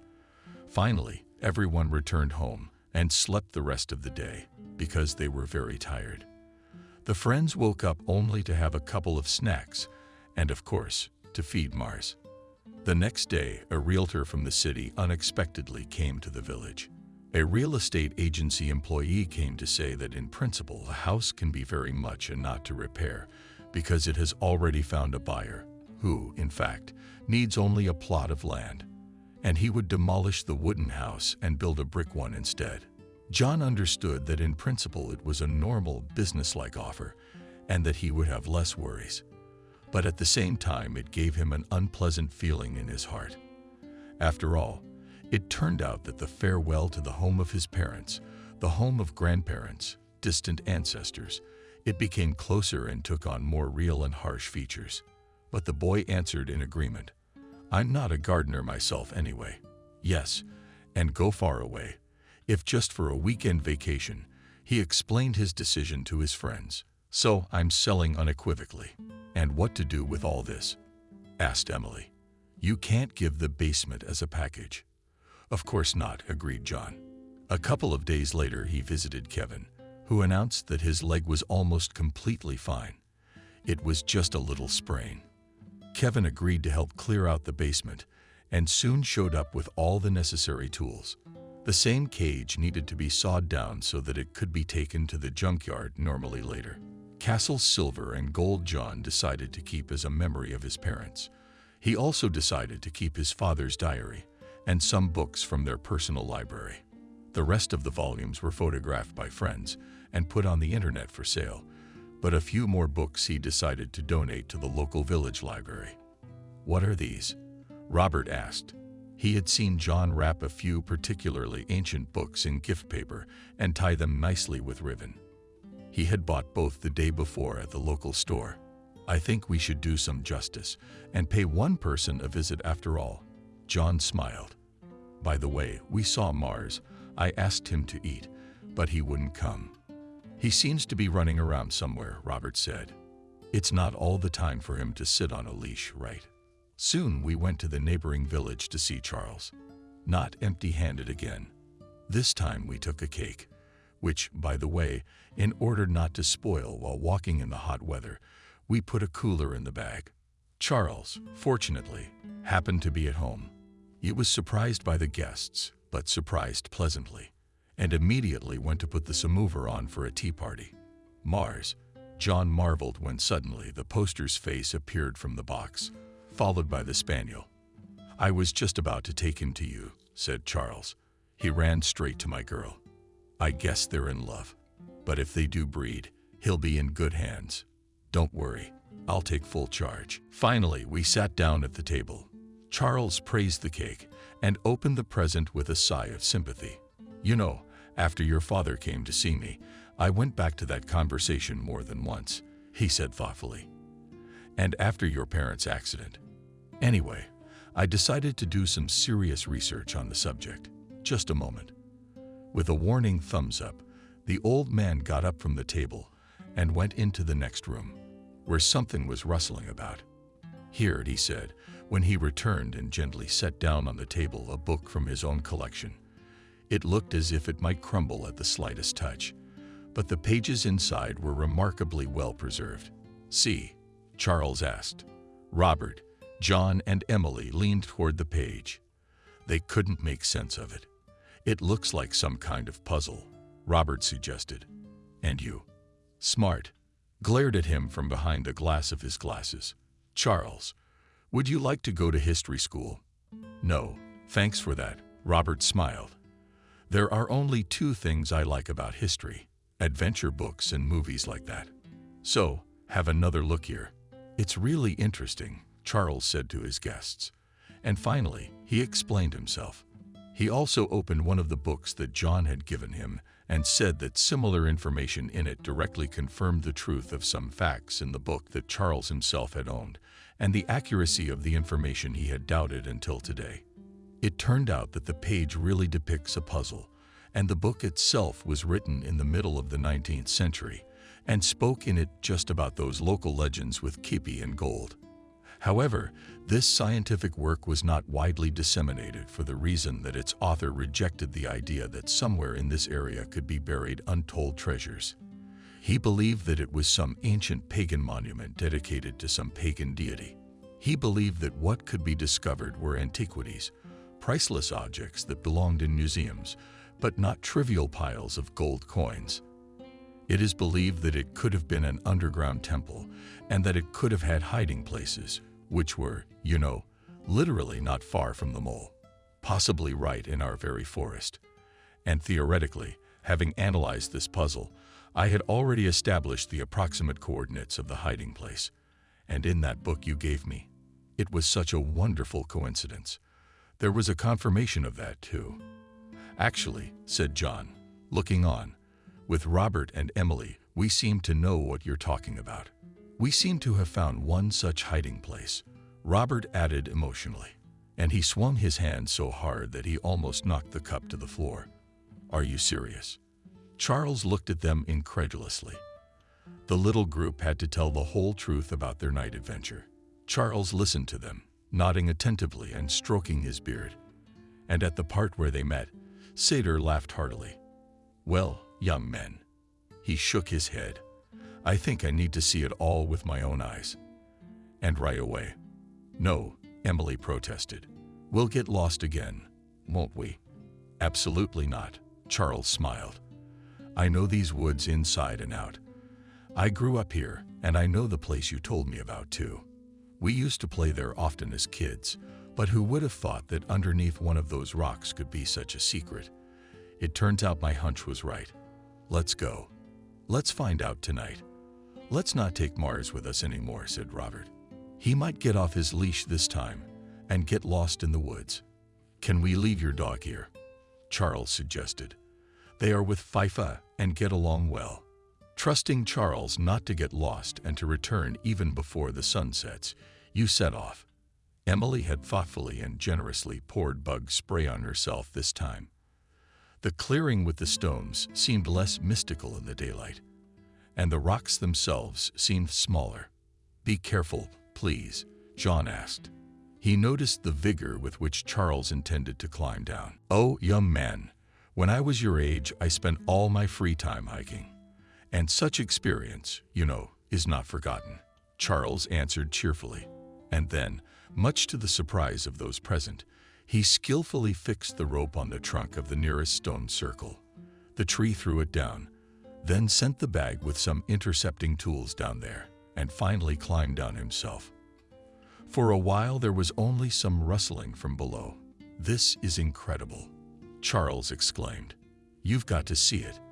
I'm not going down, Emily said firmly. And then, if the three of you are down there, it'll get stuck, and someone will have to go and get help. John and Robert called her a coward. Hay waved goodbye, and with an enthusiastic anticipation that Charles had discovered something extraordinary, they went down. And they were not mistaken. Charles had removed some of the earth from one of the walls of the pit, and behind it was revealed something near a door. It had been built, of course, a long time ago. It was made of intricately woven wood and metal parts, and naturally, over time, the former had molded out of the mold altogether, and the latter had practically crumbled at the slightest touch. So the door, when Charles pushed it forward, didn't just fall off, but rather collapsed. Behind the door revealed a low one. It had to be bent hard. The corridor looks like it turns off from the steps in about 20 paces to somewhere sideways. Aren't we going to fall in here? John asked apprehensively. It shouldn't, Charles replied. You see, you can see some rocks in the ground here. It looks as if the slabs were used to reinforce the corridor. They were built to last. Where are we going? The light of the flashlight was lost somewhere far ahead. We passed one turn, then another. John estimated that, judging by the length of the corridor, this strange underground building went far beyond the glade. The bronze and ceiling and tree roots spoke of it in places. It smelled of dampness, of earth, and the farther they traveled, the more uncomfortable John felt. The thought that there might be a cave-in still lingered in his mind. Suddenly, a new turn ended in a wide passage into what could be called an entire underground hall. It was at least a meter wide, and about the same length. The ceiling here was supported by roughly scribed stone columns. John and Robert couldn't help but sigh in admiration when they saw that there were still piles of pottery, both unpainted and multicolored. There were piles of them, some whole, others damaged. There were also some ancient metal items stacked here, and among them glittered a few silver coins. In the center of the room stood a stone sculpture, and at once one could realize that it was not made of ordinary stone, but of something that the guys by their not the most complete knowledge defined as black marble. This statue depicted a horse standing up on its hind legs, and how marvelously it was done. Even in the meager light of the flashlights, one could distinguish the waves, mane, and tail, the emotional expression of the muzzle. And the most amazing thing about this sculpture was that in addition to its hind legs, the horse also had a mermaid tail, and on its flanks and chest, one could see bone carvings that imitated scales. Charles confusedly and enthusiastically explained that this was direct evidence that similar myths and legends could be found in different parts of the world. And so it turned out that in these parts of the world they had believed long ago in the same kind of water horses that were mentioned in the fairy tales of Scotland. "Well, young people," said Charles with a sigh, "congratulations. You and I are now discoverers of something incredible. What about that mountain of shards? Did you find it?" Emily asked skeptically and even snidely when they got to the top. "You won't believe it when you see it," Robert said, handing Emily a smartphone that captured the underground finds. Charles insisted that when they returned to the village, his companions should not say a word about anything to anyone. He was seriously concerned that a crowd of curious, if not eager, antiquity seekers might interfere with the normal exploration of the site, as well as with the preservation of all the finds. And only later, when real historians and archaeologists came to Smoradina, everything and everyone became known to everyone. "Well, why didn't you say anything?" Kevin was indignantly offended. "You could have told me. It's thanks to me. In fact, all this good stuff was found." "Well, there was a book about it," John objected. "So I'm not involved at all." The tractor driver landed. "Oh, city folk, don't be sad. It's a man." Robert patted him on the shoulder. "Charles says he's going to write a book about all these finds, and he's gonna devote a couple pages to your adventures." "Wow, that's cool." "Got it. Kevin, how edifying. And an example of what you can get into if you chase the gold of legends," Robert added with a chuckle. And the tractor driver went quiet again. "All right, let him have it his way. He's telling the whole truth." After a little thought, he waved his hand. "I just remembered. While I was walking to the clearing, I met wolves. A whole pack of them. I had to fight them." We should make sure Charles writes about that too. John, Robert, and Emily looked at each other. For some reason it seemed to them that Kevin had made up the wolves right away and had decided to lie so that Charles could portray him more solidly in the book, like the brave ones. Summer, meanwhile, was coming to an end. The village vacation with all its adventures had flown by like a day. It was time to go back to town. John, although it was a pity to do it, but still sold the house and wished the buyer from the bottom of his heart. And it was the father of a large family and a happy life in it. John also noticed a change in the behavior of his friends between Robert and Emily. Although they might have seemed like complete opposites, there was definitely a relationship developing. They argued with each other less and less, and even had the occasional nice conversation. However, if he forced them to do so, they immediately drifted apart. It was as if the attention to their own personalities found them together. They were somehow embarrassed by it. Also, quite unexpectedly, the village had decided to keep Mars. The dog was always trotting towards Argafai, and John decided that since the spaniel had a love affair, why disturb it? Especially since Charles was not against having 2 dogs living with him. He said he would take good care of them, feed them heartily for preventive care, take them to the vet sometimes. "It was a wonderful summer," Robert said as we drove back. "But I won't go to the country again," Emily sighed. "I won't go next year either," Robert smiled. "But I want to go to Mexico. Explore abandoned towns. Are you coming with me?" "No way in hell," poked Emily. "Do you know how dangerous it is in Mexico?" John was driving. He smiled. For some reason, he thought the two of them would make a great couple. But what about his own personal life? He thought that one day he too would meet a wonderful girl with whom he would be happy.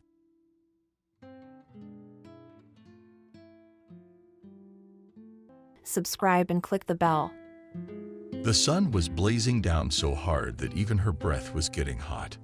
She had long wanted to hide in the shade, but she couldn't afford to show weakness in front of her friend. Turning on her other side, the girl asked Kathy hopefully, "Would you stop roasting?" Kathy didn't even move. Apparently, she was enjoying the process, as evidenced by her cheerful voice. Emily, stop whining. Go Okuniv if you're too hot. At the same time, check on our champagne. Emily got up lazily. You're right. We should take a dip. I have my doubts about the champagne. I wonder what they are. Kathy assumed an incredibly difficult body position that shocked her friend. Kathy misjudged the strength of her voice and screamed as loud as she could. Kathy, how did you do that? That's something you only see in the circus. Why'd you kick it out like that? You're gonna break something, aren't you? Kathy didn't expect her friend to react so violently, and she flinched. Her body instantly returned to its normal anatomical position. Emily, what are you yelling about? She wants the whole village to come screaming at you. If you don't understand why I do this, I'll tell you why I do it. I do it to get an even tan. Do you know what they use in the city to identify hillbillies? Emily randomly said, I know which one I'm going against. Here's not guessing at a specific tan. Farmers mostly sunbathe while walking in the field, so they only tan their backs and arms, and their legs a little bit. Emily shrugged her shoulders in confusion. Sure, that's a useful observation. But what good is an even tan to us? We're going to the city to get a job, not to show off our good looks. Kathy sat down and adjusted the towel underneath her. Don't you think we'll meet some guys in town and they'll invite us to the beach for a vacation? And when we take off our robes, we'll reveal a picture that will shock potential suitors. You know what? Going out in public with a tan like that, you should just get a tattoo on your forehead. I'm from the country. Emily tried to object. What's wrong with being born here? Kathy grinned. And cite the famous proverb, where you were born, there you are useful. It's all nonsense. It hasn't worked on me for a long time.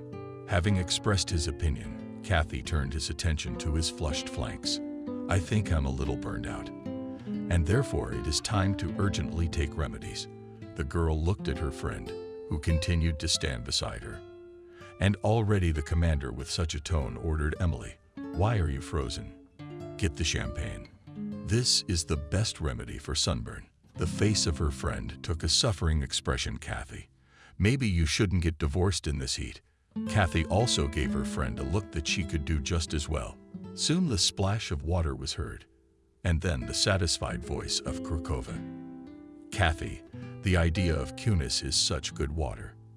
Admirer of a beautiful tan muttered under his nose, before I have enough in this ditch any disease to pick up. There are leeches crawling here and other nasty things. Emily repeated her call. And this time Kathy and cheerfully answered, let's have champagne first and get in touch. And afterwards I might follow your example. Emily returned with a gripping bottle of cold to open myself. I do not know how to open. I didn't doubt your limited abilities. It's for that reason, friend, that I'm trying to change your dreary existence. After all, the city life compared to the village cosmos, only there you can feel human. The girl masterfully coped with the opening of the stubborn dish, and Emily again gave her an admiring look. How do you do it so skillfully? Kathy poured the bubbling drink into disposable cups.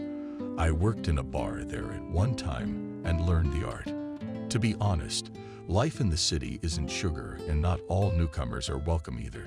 I mean, the city's accepting. Believe me, in those 3 years since high school, I've been so loved by Emily with the same old subservience. Reached out to Kathy. I believe you. You're my best friend. Kathy held out her cup. Then let's toast to our clear friendship. The thirst was so strong that the girls emptied their cups in one sitting. Kathy reached for the bottle again, but Emily stopped her. Look, don't get so excited, or my head's going somewhere. It'll pass. Champagne has a short-lived effect. Emily looked at her friend with respect. You talk as if you drink this noble beverage every day. Kathy was silent for a while, and then slowly stretching the words, said I with my girlfriend not only drank champagne every day, but once took a bath. Come on, honestly, you know I never cheat. The girls were quiet for a few moments. Each of them was thinking about her own thoughts, and especially Emily at this moment did not want to disturb the flow of pleasant thoughts. She already imagined herself in a jacuzzi, where instead of water bubbled champagne. And all this idyllic scene takes place in a luxurious city apartment. Kathy, Emily interrupted her sweet dreams. Yesterday you asked me why I didn't apply after high school. Yeah, I did. I asked you that yesterday, and you gave me some bullshit. And tell me honestly, What's the point of going to school? Emily yawned. What do you do to me after the champagne? I can tell you one thing about the benefits of studying. Today, you can't get anywhere without a diploma. I'm not the Harris of an oligarch, or at least a governor. Your moms can't get enough of you either, trying to hold on to your youth. My dad's a hard drinker, but I still went to college and got at least some profession. By the way, Maria also studied to be a chef, and she has no one but her old grandmother. Kathy burst out laughing. Our incomparable fool has found someone to cite as an example. And where does she work on Peter's farm with her diploma? During the sowing harvest, our farmer opens a canteen to feed the working people, and he recruits women for seasonal labor for joy. Temporary work for a trifle. And I heard from Anna that Peter's going to go bankrupt soon. You see, even businessmen make bad businessmen from the countryside. So there's nothing for you to do here, Emily. Unless you get a job painting roadside bollards and bus stops. There's no other fate for your painting diploma. Emily mumbled. Yeah, I guess you're right. Well, I'm afraid Kathy spanked her friend would make her back blush. He who doesn't take risks doesn't drink champagne. The girl divided the drink into cups and prepared to drink it. But something caught her attention. She pushed Emily with all her might, and she let go of her glass from her hand in surprise. Kathy, be careful. But her friend didn't let her speak again. Emily, look, there's an unknown object moving towards us from the village. I wonder who's going to disturb the rest. Emily stared at that point too. What was Kathy looking at? It took her only a couple of seconds to find out who dared to disturb their privacy. So it's our dope. Have we sadly done our head in? Now he's going to tell us about his grandmother. Noticing her classmates, Maria quickened her step. She waved to the girls from afar. Hello, girls. As the water is not optimistic answered like steamed milk. Are you going for a swim? Maria approached their parking lot and stared admiringly at Kathy. Kathy, I didn't recognize you. Kathy grinned. That's good. That means I'll be rich. And you, Maria, haven't changed. Where are you going? I'm going to pick sorrel. Grandma asked me to. She loves sorrel. Kathy said with undisguised sneer, good food and healthy. We won't keep you to Grandma's errand. Yeah, but I'm off then, go Maria. Good luck to you. They watched in silence as Maria moved farther and farther away from their rookery, when she was already a decent distance away. Kathy said with exasperation how primitive it was, and yet someone liked such squalor. Some of them spilled the rest of the champagne. You mean Sam? He's not even out of this world running after this lunatic. You know, even gives her flowers. They're all over the flower beds at the village hall. Emily was well aware that Kathy had a crush on Sam back in high school. True, the son of the district officer paid no attention to her. He was openly courting Maria. I wonder how long this amorphous romance will continue. Kathy's bouncer suddenly revived. And does not Maria reciprocate him? After all, such an enviable beau. Emily made a funny grimace. She won't let Sam to himself closer than at arm's length to Anna. I was told in the store that Maria at the expression of guys at other girls, he does not want to look. So the caring grandmother is actively seeking an antidote to the conspiracy. We have such passions here sometimes. Kathy shrugged her shoulders as if she wanted to shake off an invisible weight. You tell me so fascinatingly, as if I had come here to visit. Listen, friend, I just had an idea. How would you feel about taking Maria with you? The girl's dying of boredom out here, and I don't think she's getting much at the field canteen. And in the city there are so many prospects from such a profession as a cook. Kathy spoke with some incomprehensible excitement. So Emily looked at her friend with surprise. Why do we need her? Just for fun. And then, in a small company, there should always be a person responsible for the comfort of the others. It seems to me, Maria is optimally suited for the role of a caring cowgirl. She's the kind of person who's happy to take on that kind of responsibility. Cranberry thought to herself after a short pause, said with a sigh, No, this is definitely a diff number. Maria won't leave her grandmother. Kathy held out her hand with a guy, I'm breaking it in Granny. I had her walk her granddaughter into town. Emily looked at her friend's hand and hesitantly held out her own. It's a hopeless gamble. Time will tell what we're betting on. Emily wasn't sure, mumbled. Let's go for a bottle of cognac. Kathy poked. I suggest we put a case of champagne on the line as well. Emily was certain that Maria would not budge. She firmly clapped Kathy's hand visibly.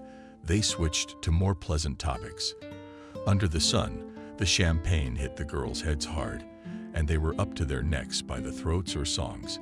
Engrossed in the girls' vocal creativity, they didn't notice Maria walk by. At first, Maria wanted to approach her former classmates. She was eager to ask Susha Kathy about life in the city, but seeing the state of the girl, she changed her mind and hurried to the village. Despite the brain-burning heat, and drank champagne. The school chums did not forget about the bet they had made. Already the next morning, Kathy dropped by Emily, but since she had not cooled down after yesterday, Emily didn't realize at once what Kathy was implying. There were so many different things that happened yesterday.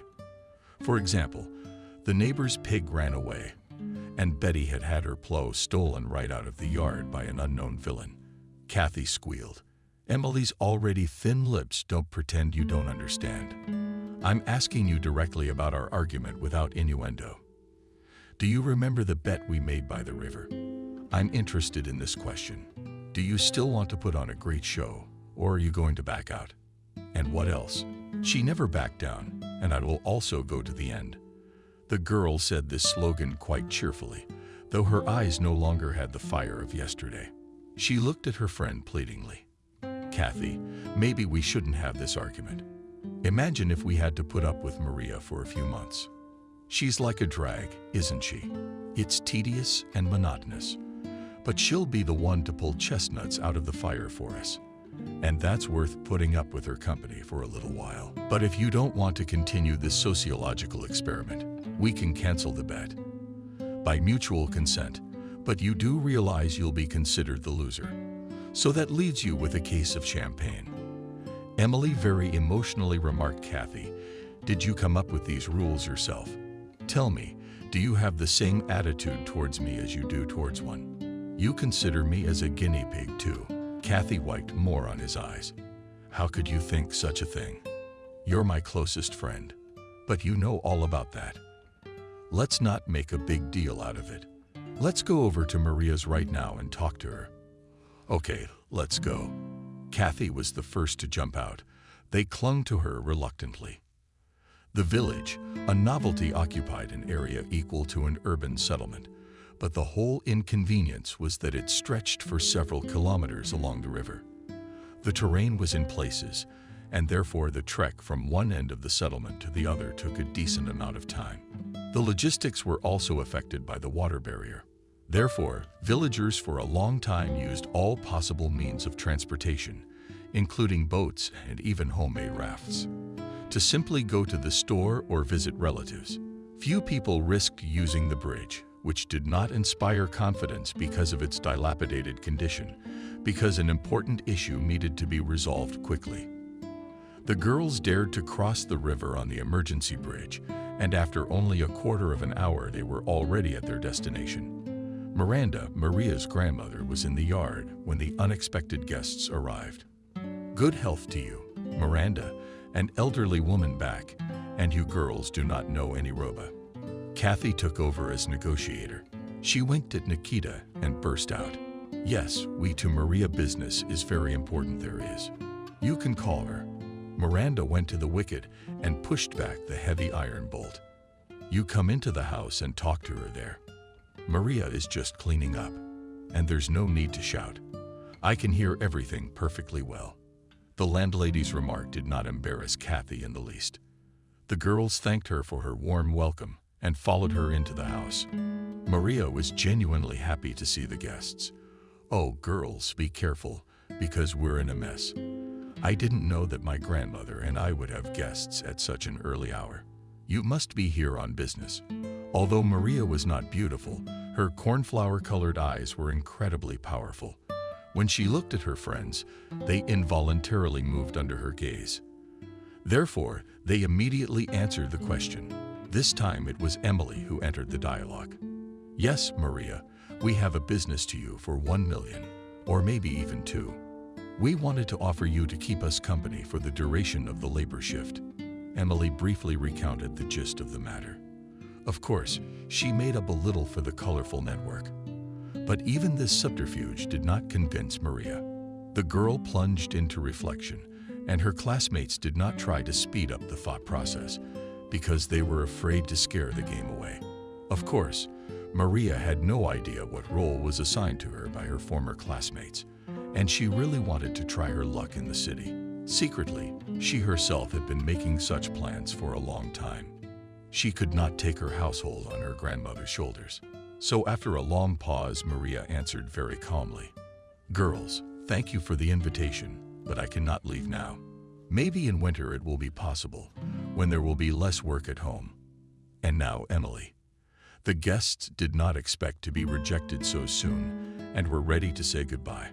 Miranda suddenly intervened. She was in the next room and therefore heard the whole conversation. The woman turned to her granddaughter Maria. "Do not hurry to refuse. Think carefully. I think you should take advantage of the offer of girlfriends. You see, in the village with work is very bad. Peter's business is going to go under today or tomorrow.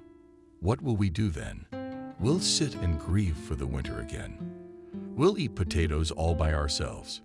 Maria's cheeks are flushed. "Yes, I'm aware of Peter. We're all talking about his company going bankrupt, but nothing's gonna change until the fall. Grandma, I can't leave you in the middle of the season. And who will take hot lunches to the field?" Miranda shook her hands, thinking that I was the only one. There's no one else in the village to feed the men. "At least I'll go. You've written me off as an old woman too early. I'm only 65. And nowadays, that's no age for a woman." Visitor rejoiced at the unexpected support, and in two voices began to convince Maria. "You with your specialty in the city can get a job at least in a cafe or even in a respectable restaurant, and you will always be fed. You will also earn money." Miranda said dreamily, "We should buy a new TV set, because the old one doesn't turn on very often." That was the most convincing argument. And Maria agreed. Kathy immediately called someone and said that she would bring 2 school friends with her. She proudly said to the invisible person she was talking to, "Alex, you said you needed a good cook, so I found a great specialist in borscht. And we cutlets. That girl has no bad habits and is single." Kathy disconnected the phone and happily announced, "Girls, 2 days to pack and we'll leave. Ignatievich promised to book us a good room in a hostel." Where? Kathy replied with a chuckle. "A hostel is something between a dormitory and a hotel. The conditions are even better than in some houses. It's new to us." 2 days flew by like 1 hour. Miranda tried to prepare herself morally for a long separation from her granddaughter, but she had no idea how hard it is to let go of the person she raised from diapers. No one saw off her friends, and the old woman kissed all 3 of them and wished them good luck. At their station, the train stood for only 2 minutes, so the conductor dazed the girls. "Come on, girls, jump into the carriage, or you'll be left behind." The girls, with laughter and jokes, dragged their suitcases and bags into the vestibule. Maria's eyes glistened with unsolicited tears. She sent air kisses to her grandmother, even as the train slowly pulled away. But the train was gaining speed with every second. The girl was already shouting at the top of her voice, "Grandmother, my beauty, I love you. I don't miss you more than anyone else in the world. I'll be there very soon." Miranda stood on the platform for a long time, gazing where the fast train had disappeared only a minute ago. 2 hot rivulets shot down her cheeks, but the woman did not notice the tears. She whispered softly, "Maria, my dear granddaughter, beating adversity." Buses to the village in the evening did not run, and Miranda decided to walk home. But no sooner had she left the station than she heard a familiar voice from behind. "Stop." The woman stopped, but did not turn around, because she recognized Anna's nasty voice. Anna was breathing noisily, but it did not prevent her from talking on the move. What a motherfucker. She turned on the fourth speed like a sportswoman, and I can't catch up with you. Miranda couldn't stand Anna, who was considered the village's chief storyteller. She's pretty cold. Ask her, and what need made you run after her like I didn't borrow money from you, and you don't owe me anything. She stopped her unfriendly tone, gesticulating vigorously with her hands. She asked her friend snidely. History repeats itself. What are you talking about? Anna danced on the spot. And your granddaughter Maria also went to the city for happiness. So did her mother. Look, Miranda, don't let her bring you a hem too. Anna appeared as if from inside her. The devil's power was spreading. Why did you let the girl go with the goddess's daughter? Don't you know what heroics Kathy was famous for in town? The women said she worked at the club and was a man's girl. I'm so sorry. Miranda's grandmother spat and wanted to say something else, but Miranda rudely cut her off. You saw her dancing on Anna and shook her head negatively. Miranda kept stepping on it if she didn't see it. Then why are you wasting your breath? Grandma Anna moved on, but Miranda kept up. Am I not telling the truth? Did your Anna, for example, give birth to a girl by her lawful husband? No, she took a baby out on the town. They say that bad things are inherited. Your granddaughter could do the same. Miranda sharply turned around, and from here the crow old Chevaksar. Of course, the child. It's better to follow your grandson. Look, he is more likely to you. She makes illegitimate granddaughter because she gets mixed up with anyone. Miranda shook her hands up in hysterics. It's all hearsay. Our Sam is smart and decent. He graduated from an institute, not like your granddaughter. You're the one who's jealous that he doesn't pay attention to your Maria. That was out of line. And Miranda has also changed to a more understandable Miranda and language for grandma. Yes, your Sam was pissing all the corners near our house out of grief because my granddaughter pays no attention to him. October Pavlovna didn't expect such a turn. She wanted to say something scathing, but from nervous shock, she lost her breath. With her open mouth, she began to greedily gulp air, and Miranda feared for her life. Maria, what's gotten into her heart? Should we call the paramedic station? Miranda finally got over the shock, staring out of her eyes as she washed ashore. Fish, she said in a hoarse voice, fuck you and your granddaughter and the paramedic. The elderly scandalized woman for convincing once more savored spit on the road and walked past Miranda. But apparently, her ego did not give her rest, and stepping back at a decent distance, she is a skilled medium, shouted. If there is justice in this world, God will put everything in its place, and then we will see Anna. She never said what she wanted to see in the future. But Miranda was glad that the evil Silenko got off her back after the exchange of barbs. The woman still had a bad feeling in her heart. Miranda was a secretive person by nature. She never complained about her troubles and sorrows, which would have been enough for several human lives. Having lost her parents early, she alone put Miranda's two younger brothers on their feet. And even in her younger years, she took on any kind of work, and hard work. She was respected in her native village. For many years, she headed the brigade, and later she was transferred to Grain, where she worked until her well-deserved rest. One day, the brigadier noticed the young combine operator Nick Maria and began actively courting the girl. Almost 2 years they met, and then quietly signed. A year later, the couple had a boy, which Miranda in honor of his late father named James. After another 4 years in the family came a girl-favorite father. Young parents gave all their strength to work. They really wanted their children did not need anything. Nick was especially far away in his dreams. Miranda, I want James and Wendy to get a good education. They will study and settle in the city and live in an apartment with all amenities. Then they will have families and bring their grandchildren to us for the summer. Miranda then laughed at Nick's husband to make your plans come true. You need the most important thing. The man has guessed the money without fail. Well, that won't be a problem. After all, you and I earn good money, and the cow gives a substantial profit. The woman looked fondly at her husband. Of course, today you can't go anywhere without money. But I, Nick, about something else. It is necessary that the children themselves want to learn, to then use, so to speak, the fruits of their labors. Our son has no desire for knowledge. He spends his days bumming around. The man optimistically remarked, "That will pass. You'll see." But the miraculous transformation didn't happen.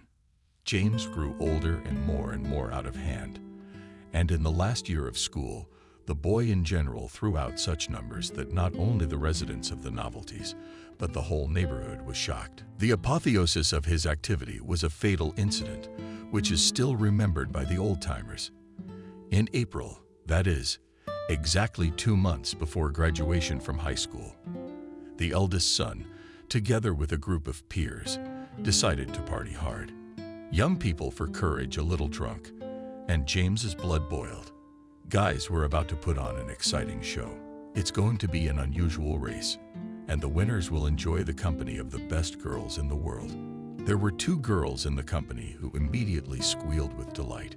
James was initially confident of his victory, and the unusual competition consisted in the fact that one of the participants sat behind the wheel of a car, and the rest had to overcome the distance on a bicycle. The winner was the one who managed to overtake the car.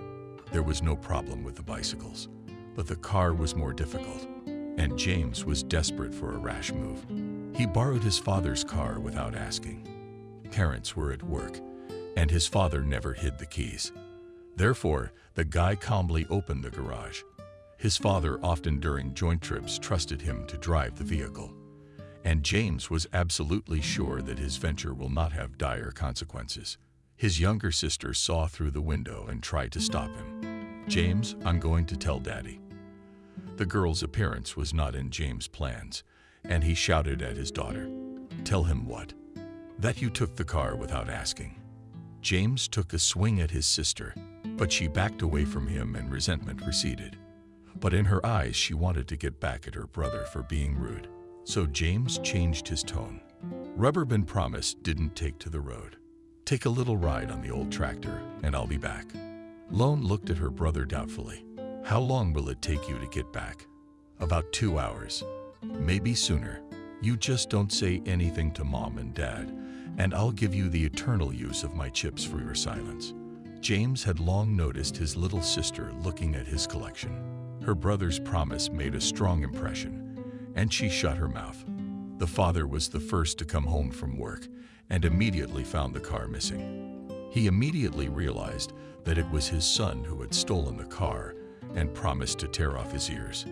But the head of the family could not fulfill this promise because the son did not show up even at night. The couple went round the entire village, but did not get any sensible information. Some saw Nick's car, but where was it going? They couldn't say for sure. The parents spent the night without sleep, and it was only in the morning that the lonely girl told under pressure that the elder brother was going to race on the old road yesterday. She saw her mother and father freaking out, but kept quiet because, and really wanted to get her hands on the collection.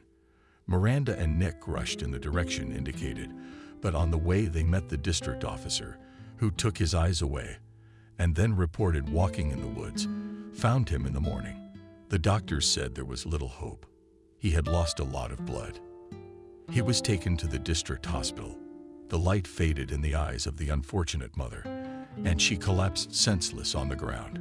The doctors were powerless, and the 17-year-old boy died without regaining consciousness. The investigation lasted several months. All participants of the accident in one voice claimed that James himself was to blame for the incident. The guy was inexperienced, and during the chase he snapped on a turn in the quarry. The fall from a great height turned the car into a pile of iron. Having received serious injuries, the driver could not get out of the death trap for a long time. Participants of the dangerous contest instantly scattered, leaving the victim to his fate. The guy lay in the quarry until morning, where he was found by mushroomers. After the death of the eldest son in the Maria family came black days. Nick blamed himself for everything. "If I had hidden the car keys, nothing would have happened." Miranda didn't try to change his mind and remained silent. But it was her silence that said that she, too, blamed her husband for the misfortune. This burden was unbearable, even for a strong man like Nick Maria. He began to drink heavily, and one day he appeared on the floor in an unconscious state and immediately passed out. Miranda didn't realize it until the next day. Toward lunchtime, she asked her daughter, "Miranda, go and see how Daddy is doing." The girl ran to her father's room, and from there she screamed, "Mommy, I'm afraid there's something wrong with Daddy. He's all cold." The man was only a few months shy of his 40th birthday. In the news, everybody felt sorry for Miranda. 2 deaths in 1 year. You wouldn't wish that on an enemy. But Miranda could not afford even a moment of weakness because she had to take care of her daughter. And she gave all her love and care to the lonely girl. But the daughter took her mother's sacrifice as the norm, and every day her demands to her parents increased. The girl believed that the mother should fulfill her every whim, but she herself at the same time forgot, even to say a simple, "Thank you." The women at work sympathized with the foreman. One of the oldest workers once told her, "Miranda, you shouldn't spoil your greengrocer so much. Children should be kept strict. You put a crown on your girl's head."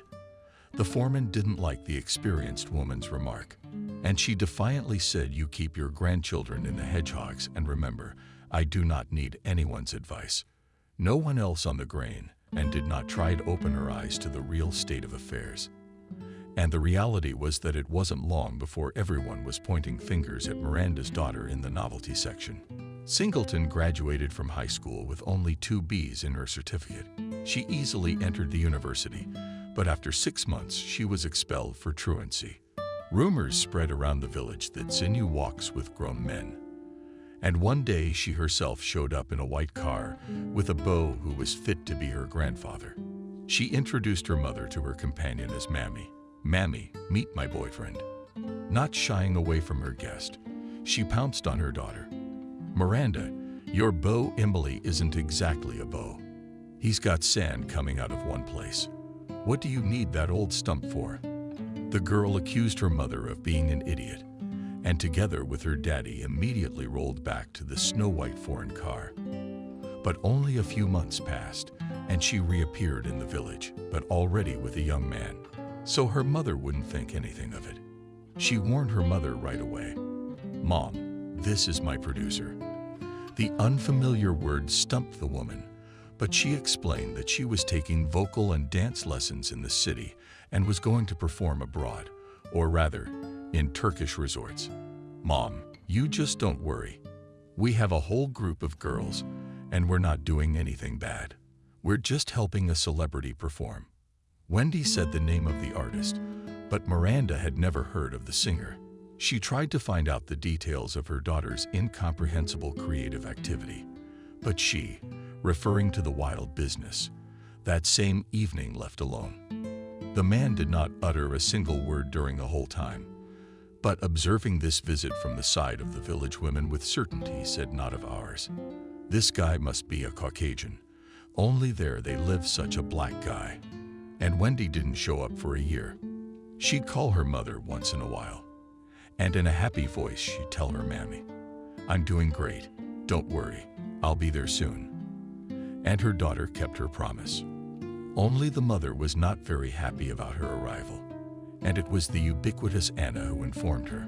She rolled into the house without knocking, along with clubs of ice-cold air. Then Mom, your greenery arrived. The woman rushed to the door, but Miranda as if, by the way, and said, "Do not rejoice before time. It seems your little girl has arrived with a gift," she said, breaking the news. The chief gossip did not hurry to leave Maria's house, but Anna was burning with impatience. She wanted to see the meeting of mother and daughter herself, so that she could tell the gossips everything in great detail. He had a short half-coat of blood which only further emphasized his fading belly. "Mom, here I am." By the confused look in her daughter's eyes, the woman understood everything without further words. "Come in, daughter." Why froze on the threshold? "You're home, and you have nothing to fear here." Anna expected anything, but not such a restrained welcome. After waiting a few more minutes, she got nothing and went home. 3 weeks later, Wendy gave birth to a baby girl. When the baby was brought home from the hospital, the new grandmother took a long look at her, and Miranda took her interest in her own way. "Mom, if you're trying to find a resemblance to someone you know, you're doing it wrong. You don't know Father Maria, and I hope you never find out about him." Miranda was shocked. How could it be like that? A child should have a father. Things happen in life, but there are always two parents. Miranda stared at one point and said angrily, "My daughter doesn't have a father, and I'm asking you very nicely, Mom, never to start a conversation with me on this subject. I wonder how you're going to raise a child alone. I'm not the first. I'm not the last to do it." The loner was determined. True, in her voice did not feel confident during the whole year of her daughter diligently portrayed herself as a caring mother. She cooked ears, porridge, and mashed potatoes for little Maria. Every day she went for a walk with her. Miranda began to calm down little by little and already dreamed that her daughter would have a better life. During her lunch break, she shared with the women workers. "Many women raise their children without help. A single woman has me. As soon as Maria grows up a little, Miranda will go to correspondence school. And then maybe she'll meet a good man." The elderly coworker, who had earlier advised her to open her eyes with doubt, shook her head. "It's fresh. Yes, it's hard to believe. Miranda, don't think I'm saying anything against your Wendy." But the girl said that she had her husband's husband on her neck, the chief accountant, and a baby's no big deal. When there's an itch in one place, don't let it get out of hand. In the evening, there was a confrontation. Miranda demanded that her daughter end the relationship. "And Wendy, you're not only embarrassing yourself, you're embarrassing me. Think of your daughter. What will people say when she grows up?" The young mom didn't like the tone of the conversation and started yelling at the mother. "Don't go where you're not asked. This is my life, and only I will dispose of it. I'm sick of all this." "What are you sick of?" "Everything. This miserable village, and you, and your moralizing."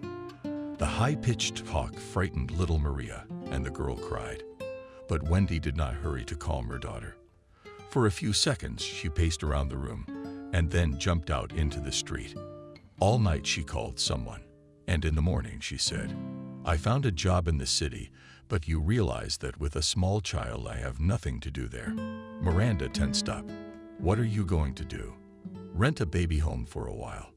"I've heard that's what a lot of single moms do." Wendy was talking and getting stronger at the same time. The mother's patience was wearing thin. "Stop it. I'm not gonna let you abuse my granddaughter. Get the hell out of here and don't show your face to me again. I'll have your parental rights revoked." Her mother's threats did not frighten the young woman. On the contrary, she was happy and began to pack her things. Miranda watched her daughter and could not believe that all this was happening on his little one. Maria was merrily babbling to herself, paying no attention to the adults. But when Wendy packed a travel bag, the girl reached out to her hands. Mom, Wendy indifferent. What threw her daughter in a bad cheek? "Daughter, Mommy has to go, earn money. When there's plenty of money, I'll come and take you with me, while you stay here with Grandma." And Wendy went all giddy. She hesitantly grasped the doorknob. "Mom, you're not going to give me a ride, are you?" Miranda took the bills out of her purse and silently handed them to her daughter. She wanted very much to stop Wendy at that moment, to ask her to come to her senses. But resentment toward her daughter prevented her from taking that step. For almost 2 years, there was no news from Wendy. Maria grew up, pleasing her grandmother with her little successes. But one winter, just before Christmas, they had a guest, in which the woman did not immediately recognize the producer Leo. The man came into the house and sat down on a chair without invitation. With a barely perceptible accent, he said, "Miranda, unfortunately, I have come to you with bad news. Wendy is gone. She's dead." The woman joined the wall to keep from falling. "How dead? I've never even had her with a cold. You must have conspired and decided to play a joke on me." Leo said just as flatly, "You don't joke about things like that. Wendy had the flu, but she didn't want to be treated, and the illness gave her complications. I don't know much about medicine, but what a severe form of pneumonia it is. Where do you want to bury your daughter? Leo helped Miranda with the funeral and left her a decent amount of money. Saying goodbye, he said, if you have any difficulties, give me a call. I have to tell you that I loved Wendy, but I couldn't leave my family. We have very strict laws. It was only when the taciturn man left that Miranda realized she had never asked him about her daughter's occupation. She never showed up again, and she didn't try to find him. Miranda decided to devote the rest of her life entirely to her granddaughter. She protected the girl from bad rumors and harmful influences as best she could. Her grandmother told Maria different stories about her dead mother, and the girl believed that her mother was an artist and toured the country. Maria sat in the waiting room and stared blankly at the people who ran past her with suitcases and bags. She, too, had to urgently determine what to do next. But Emily could not solve this difficult task. The obsessive thought that was beating painfully at her temple prevented her from concentrating. You know exactly what Kathy represents, and you trusted her anyway, now reaping the rewards of her foolishness. The new unfamiliar life that had begun so fabulously that summer evening when her school friends had invited her to go out on the town with them was suddenly cut short.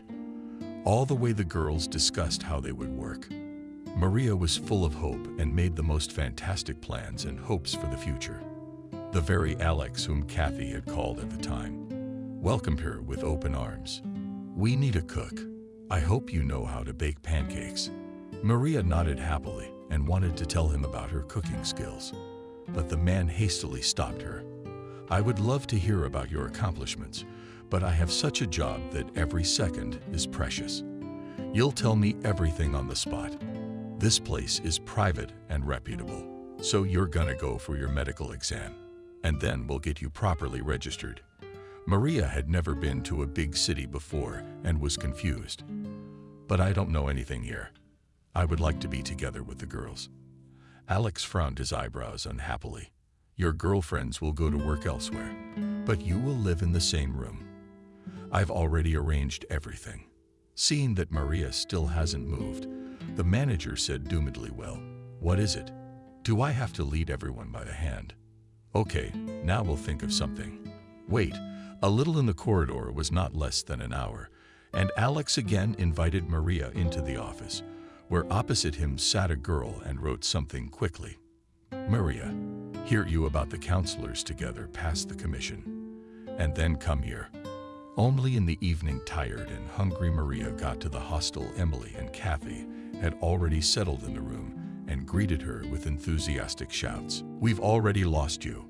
We're starving. Maria muttered unhappily. Then you should have cooked your own food. Kathy lazily got up from the bed. Oh, why should we waste our energy when we have our own personal cook? Maria, let's make a deal. Emily and I keep order, and you cook meals for 3. Deal. Maria didn't suspect anything wrong and agreed to this arrangement. She only asked about groceries. How much we'll buy with? We'll fold. Emily answered that question. Of course, as soon as they give us an advance payment, they immediately discount 100. And you buy your own groceries. A day went by, then a week. But the girls still hadn't contributed their share to the common purse. Emily, almost crying, said one night, Maria, you have no idea where Kathy and I are. We're fined every step of the way. You can't even go to the bathroom. Maria, you buy everything and we'll reimburse you later. Maria got up at dawn and prepared breakfast and lunch. After the labor shift, she could not feel her legs, but in general, her hungry friends were waiting for her. If in the first 2 weeks, they almost every day remembered about the debt, then at the end of the month, they forgot about the fact that they lived at someone else's expense. Maria could not wait for the end of the shift and thought that she would never contact her former classmates again. But the last day of the month came, and the commandant knocked on the room. Girls, today is the last day. Let's pay your rent real quick. Kathy started crying again. Oh, we didn't get our paychecks today. Tomorrow, the commandant. I've been keeping up. That's your problem. If you don't pay today, I won't let you in tomorrow. You have an entrance. Maria went to her wallet. Okay, girls, I'll pay for you, and you'll give me everything tomorrow. The friends read happily. Maria, we'll pay you back every penny, and we'll even add on the commission. Have you gotten your settlement yet? Yes, but to be honest, I expected more. So you didn't like the job? No, I'll look for another place. I made a conspiratorial promise I'll keep quiet. Here's to you. He always has something interesting in store for his friends. Maria decided to take a shower before going to bed. When she returned to the room, her friends were already gone. On the dining room table was a note saying goodbye to the market and a fiery hello to Grandma. Swayed under Maria's feet, she felt uneasy and decided to check her purse, but there was not even a trifle there. The girl shouted in despair, bastards, all raked out. What am I going to do now? She still had hope that Alex would agree to extend the contract with her. And in the morning, she went to her former place of work, but there was already a new employee in the kitchen. The girl went to Alex, but he was not there. She went back to the hostel, but the commandant didn't let her in. I've already put other tenants in your room. If you want, I can offer you a one-person suite. It's empty, but you'll have to pay in advance. Maria begs. You let me in, and I'll pay you later. I just don't have any money right now. Where'd you put it, sweetheart? You just got your paycheck yesterday. The commandant stared at the girl, frequently blinking her eyelashes, on which mascara hung in pieces. Maria dejectedly said, they took away all my money, not even the change left. The woman's face flashed like a torch. What insolence! Are you saying that we have criminals here? Well, get out of here, and don't show your face to me again. To evict undesirable dwellings. The commandant used not only words but also brute force. She began to push the girl out the door of her establishment. Following Maria out flew her suitcase and travel bag. She was caught with it and zipped out. The girl right at the entrance checked her things and knocked on the door. There's my pot left in the kitchen. Give it back, please. 5 minutes passed and someone's hand threw a dish rag through the window. Maria picked up her belongings and wandered to the bus stop. For the first time in her life, she was riding public transportation without a ticket. But surprisingly, she was not tormented by remorse. The girl's brain was working in emergency mode, trying to find a way out of the situation. In such a state, she almost fell under the wheels of a huge car at the station. Saved from injury was the fact that the car was moving at minimum speed and only slightly its side was sinking. Finding herself on the hood of the Jeep, Maria screamed with fright, "Oh, Mommy." The driver who jumped out of the car jumped on her. "Where are you going? You're stupid. You're still carrying your suitcases. You've dented my whole car."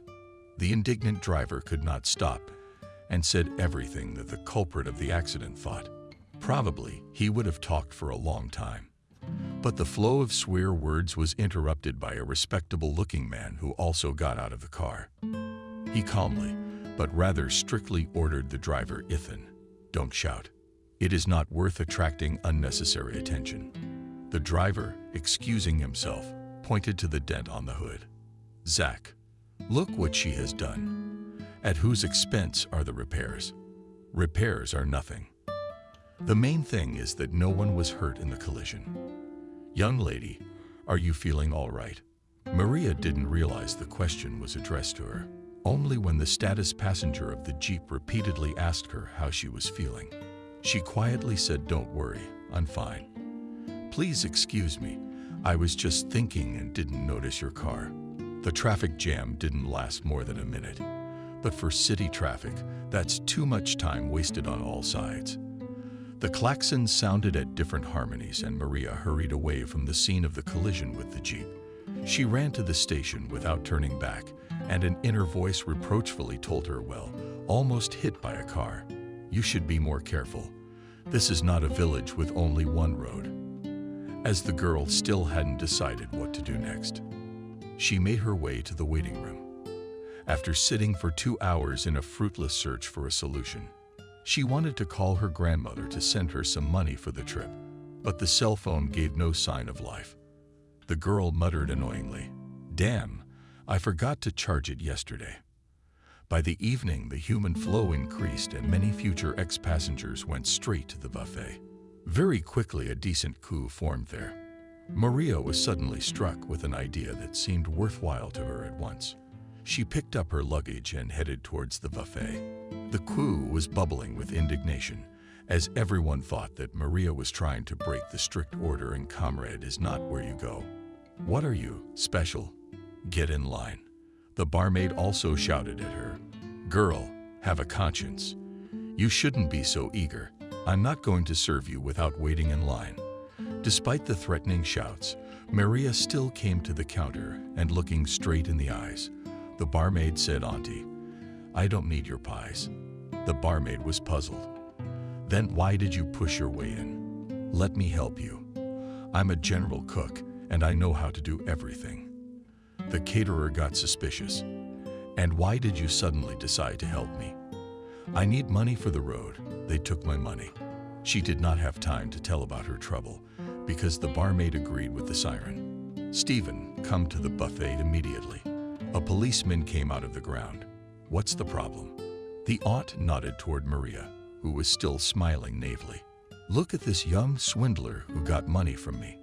Maria could not believe her ears.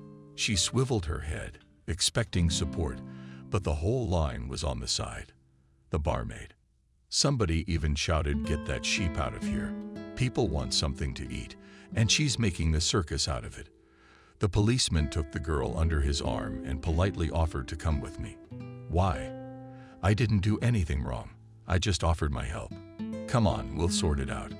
The girl tried to free herself from the clutches of the policeman, but all her attempts were in vain. The polite tone of the station orderlies changed to rudeness. Stephen even shouted at her, "You can get 15 days for resisting. It is better to behave quietly and do not kick." Unkind premonitions, nauseous, and a wave rolled to the girl's throat. And at that moment, the very man from the car Maria fell on appeared. "What's going on here?" Stephen immediately recognized this man and began to explain to him with subservience. "Zach, this is the girl. You were money to me, so I was obliged to stop this activity." The man grimaced. "Tell someone else about your vigilance and responsibility. I know who does this kind of activity around here." While the senior lieutenant was thinking what to answer, status to the young citizen Zach, and in a commanding voice ordered him to let the girl go. Maria felt the policeman's hand clench. Zach lifted the girl's suitcase. "This is your luggage." Maria nodded affirmatively, and her savior confidently followed to the exit. The girl did not immediately notice that he was followed by the driver who had recently called her all sorts of names. She had no choice but to follow the men. Thanks to her grandmother's and Maria's upbringing, she had learned in her early childhood that one should not get into a car with strangers. One should be especially cautious with men. Zach inspired confidence, so for the first time in her life, she disregarded these rules. However, getting into the car, the girl asked where we were going just in case. The man half-turned to her. "And that's for you and me to decide. But first, you will tell me what happened to you." Maria briefly told how she and her friends came to the city to earn money and how her classmates robbed her when they found out that she came from the village. Zach rejoiced. "But I, too, grew up in the backwoods. It was later that I was brought to the surface of the turbulent stream. I started my life in a small village. Of course, life there was not sweet, but it left many memories dear to my heart. You know, we had a separate schedule, and everyone took turns for a day or two to become deeds." The man smiled and continued. "I remember how during one such duty I was examined by a sleeper, and while I was dozing on the grass, there was a cow missing. She had a bright name, Carmen, as they say now. The owner called her that for fun, because the cow had a temper. Suddenly, Ethan, the driver, spoke up. 'I hope you found it.' Zach advised the driver. 'You watch the road.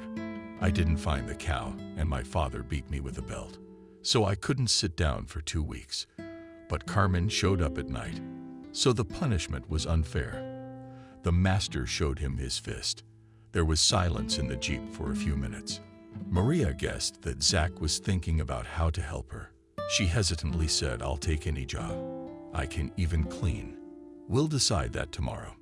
In the meantime, sleep at my house." This decision sounded like an order, and the girl obediently followed the man to the house, which was located in a village not far from the city. They were met at the entrance by an elderly woman, whom the owner asked, "Show this young lady to her room and feed her." The woman silently led Maria to the second floor. "Here is your room. I'll bring dinner a little later." Maria, in a day tired from worries, so much that at once fell unconscious and asleep, and she dreamed something, but she remembered nothing of the night's adventures. In the morning, she was awakened. A woman brought her breakfast on a tray and told her Zach would be waiting for you in 15 minutes in the lobby on the first floor. Maria felt like a movie heroine caught in a fairy tale, and she wanted very much to enjoy the comforts of a rich house, but time did not allow her to relax. Swallowed 2 fresh pieces of toast and a cup of coffee, she hurried downstairs. Zach was already waiting for her. "Good morning, dear young lady. I've been doing some research at my leisure, and I can tell you that there's been some progress in your complicated case." As the man spoke in the old-fashioned manner, the girl could hardly understand the meaning of what he said. She tensed and waited for her benefactor to say the main thing. And that moment came.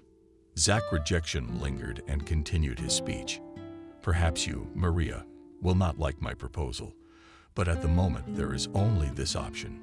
My sister-in-law the other day calculated her cook and now in search of a new worker." The girl was delighted, exclaimed, "I agree." Zach made a warning gesture. "Are you in a hurry? You didn't let me get my point across. This is a very important and perhaps key point. The fact is that my daughter-in-law's temper is, to put it mildly, not tolerable. The servants in their house don't last more than 2 or 3 months. Maria again optimistically stated, "I can take it. I'm very patient. If so, then let's go meet your new employers." Zach dialed a number and clearly said, "David, be home. Bringing you a new cook. No, it's better to send somewhere for a while. She scares the girl." A very young girl of about 20. The girl felt a little uncomfortable that she was being discussed in her presence, but she pretended not to notice this tactlessness. They drove the Jeep again. Only now Zach himself was behind the wheel. On the way, he talked a little about his son. "David, my son is a professional athlete. He is a track and field athlete. He even took part in the Olympics, but won only silver. He really wanted to win gold, but a serious injury prevented him. So he had to say goodbye to big sports. He was going to go into coaching, but he didn't find himself in that field. He decided to follow in my footsteps, and I want to say that my son turned out to be a good businessman. But he didn't have much luck in his personal life." The man was silent, realizing that he had said too much. Maria realized that it was not in her position to ask questions, so she remained silent. The journey took a little more than an hour, and Maria was completely immersed in her unhappy thoughts. She shuddered when Zach announced, "But here we are." The house of the businessman's son was so grand that Zach's own cottage looked very modest and pale in comparison. The owner of this estate also made a strong impression on the girl. He looked to be no more than 30 years old. His trim figure spoke of an athletic past. David first greeted his father warmly, and then turned to the girl. "Don't be afraid, they don't bite here. Do you think that love lives in this bakehouse?" It was said with pomp, and Maria especially remembered the last words and liked the expression about the house where love lives. It was then that she realized that she too wanted to live in such a house and give her love to a man who reciprocated it. But then that phrase took on a very different meaning. While I was talking to my father, Maria was looking at the young businessman's home with interest. In the middle of the tour, David's wife appeared. She politely said hello to the light, and then asked, "Well, where is it? A country wonder who can cook." Zach called out to the girl, "Maria, come here." Vanessa made it clear that she was the one who decided everything. Maria timidly looked at this young, well-groomed woman and froze, waiting for the decision of her fate. The hostess began to look at her as if she was not a living person, but a museum piece. But apparently, she was completely satisfied with the results of the examination because she asked more gently, "How do you like our house?" Maria stammered and answered that it was great. Vanessa liked the answer and invited her into the kitchen. "Then come with me, and I will show you your workplace. I hope you like it too. Aren't you men bored yet?" The kitchen was astonishingly large. The hostess watched the expression on the girl's face intently, noticing that this room caused her to admire it as well. She remarked rather peacefully, "And I'm not used to prying into people's souls, so I won't bombard you with questions. The main thing for me is the professional qualities of my employees. Don't take offense, Maria, but we are going to arrange a small exam for you. Prepare a few dishes that you do best with what you have in the fridge." The kitchen at Zach's house was equipped with the latest technology. Maria knew how to handle those appliances and quickly prepared dinner. Zach was very worried about his protege and decided to stay for the tasting. Maria passed the first test successfully. This could be judged by the empty plates on the table, but it was important for her to hear the opinion of the strict hostess. Vanessa appeared in the kitchen when Maria was getting the dishes. The hostess was surprised. "There is a dishwashing machine in the house. Why don't you use it?" "I don't really trust machines. It's more reliable to wash by hand. Please, how do you prefer?" The hostess sat on the poof. "I must admit, you've made me very happy. Everything is delicious, hearty. But I must tell you that from time to time I'm on a diet, so on such days you'll cook for me separately." "Okay, if you say so." Vanessa grinned. "Maria, you always agree with everything." "Not always, but I think the master's words are of paramount importance. You have the right attitude. We might even become friends. You can't imagine how boring it is. Living here, having fun has long since become boring. I want new acquaintances and bright impressions, but that's off limits for me for now. The fact that my husband and I are waiting for the appearance of the little one." Maria's lips stretched in a smile. "How great that you will have a baby." Apparently, the young mistress really longed for live communication, so she revealed all the secrets to the new cook. "You know, we had a few years of nothing, and we decided to Vanessa. You've heard of this method." "Of course I have. But it must be very expensive." "You guessed it. It's not cheap. But what can you do to make a family happy? My husband is delirious. He's dying to have an heir. And I have to agree. Otherwise." Vanessa did not say what awaited her if she did not fulfill her husband's demand. She left the kitchen, leaving the young cook alone with her thoughts. Maria was pleased with her first day on the job. She especially enjoyed the frank conversation she had with her mistress before going to bed. She was carried away by dreams of the distant future. She saw herself as the mistress of a beautiful house, drowning in flowers. And next to her was a man very much like David. Although Maria had a little life experience, she knew that it was better not to flash before the eyes of the owners. So from morning until late in the evening, she spent her time in the kitchen. Meanwhile, the young Zach's house lived its own life. One day, the young couple began to clarify their relations very loudly, and the fragments of their conversation reached the cook. That day, Maria realized that in the family of the owners, not everything is not so prosperous as it seems. David and loudly persuaded his wife, Vanessa. "It's like in sports, you have to believe in your victory, and you after the first failure immediately sour." The woman sharply objected to her husband, David. "I'm sick of you with your sport. Producing a child is not like running a 100-meter race for the best result. Realize that time is running out.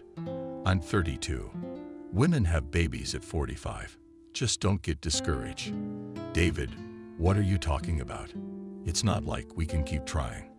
Maria guessed that the hostess was not all well with the pregnancy, but she felt uncomfortable that she was an unwitting witness to their conversation. Trying to remain unnoticed, she crept into the kitchen. A few minutes later, the landlady appeared. "Maria, pour some wine into my glass." The girl darted her eyes out. "Vanessa, but you're not allowed." The hostess curled her lips into a sneer already allowed. It didn't work out with the pregnancy. Such bad luck. For almost 2 hours, the woman complained to the cook about her fate.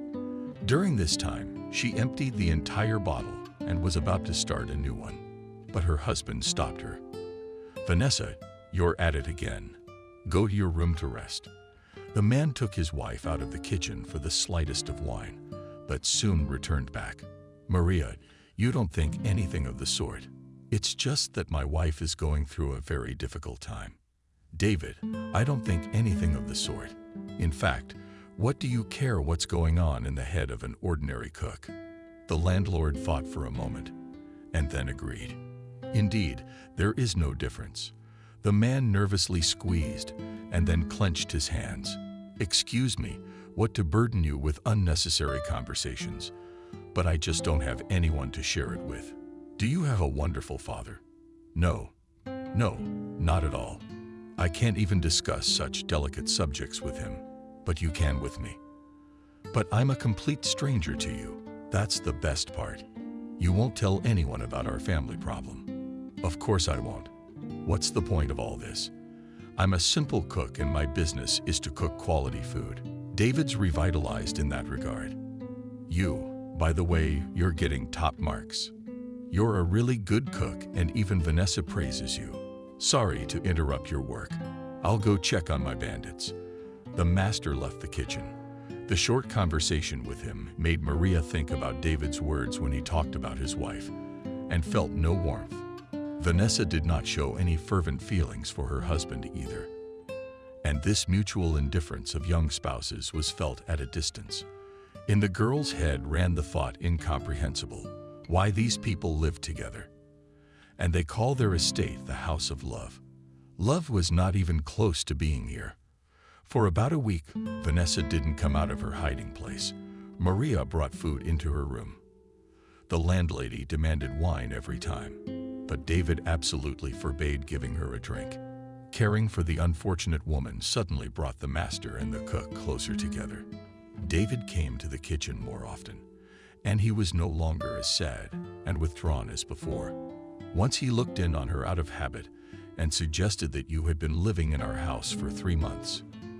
"But I've never seen you resting. I would like to offer you a walk through these lovely places." The girl was confused, but the owner encouraged her. "Oh, come on. I promise I won't lead you into the dark forest. We'll just walk around a bit. We'll talk." "Vanessa, why is Vanessa nervous?" The man suddenly laughed.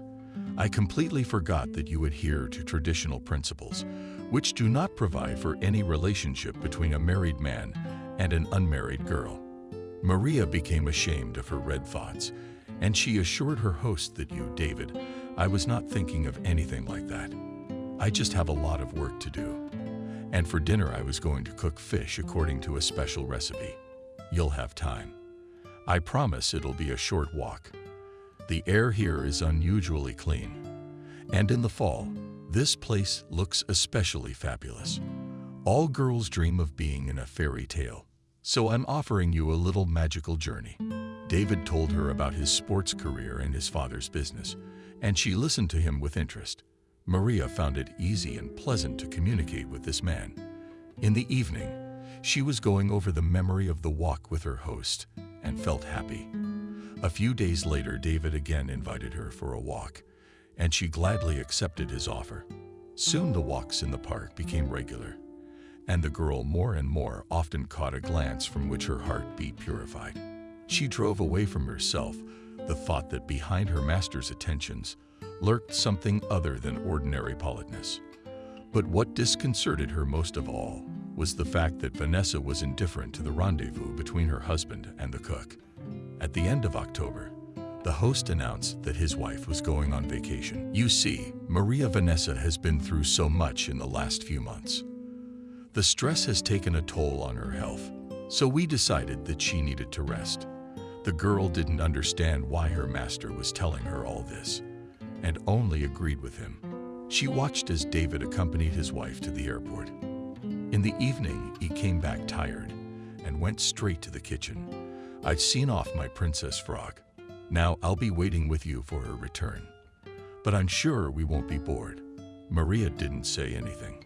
It seemed strange to her again that her master was being frank with her. And in the evening, a strange uneasiness appeared, but the anxiety disappeared without a trace when the man invited her for another walk outside the house. Maria had always felt more secure than in the mansion. This time they walked longer than usual, and David behaved more relaxed with her. When they came across a creek, he lifted her in his arms without asking her consent and carried her across. The strong embrace of the man made the girl's soul tremble, but she could not and would not resist what was about to happen. At night, David opened the door to her room without knocking, and she could not utter a word out of excitement, only squeezed her eyes shut tighter. For the first time in her life, Maria woke up in the morning in a man's arms. David was still asleep. She admired his masculine features for a long time. Perhaps her gaze was too intense, because the man stirred restlessly and murmured, "You're a fantastic girl. I'm not looking for. No one has ever been as good as you."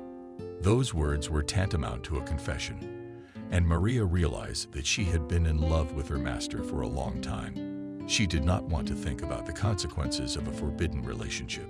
She wanted to enjoy the happiness that fate had given her so unexpectedly. 2 weeks flashed by like a day. Vanessa returned from vacation, looking beautiful and tanned.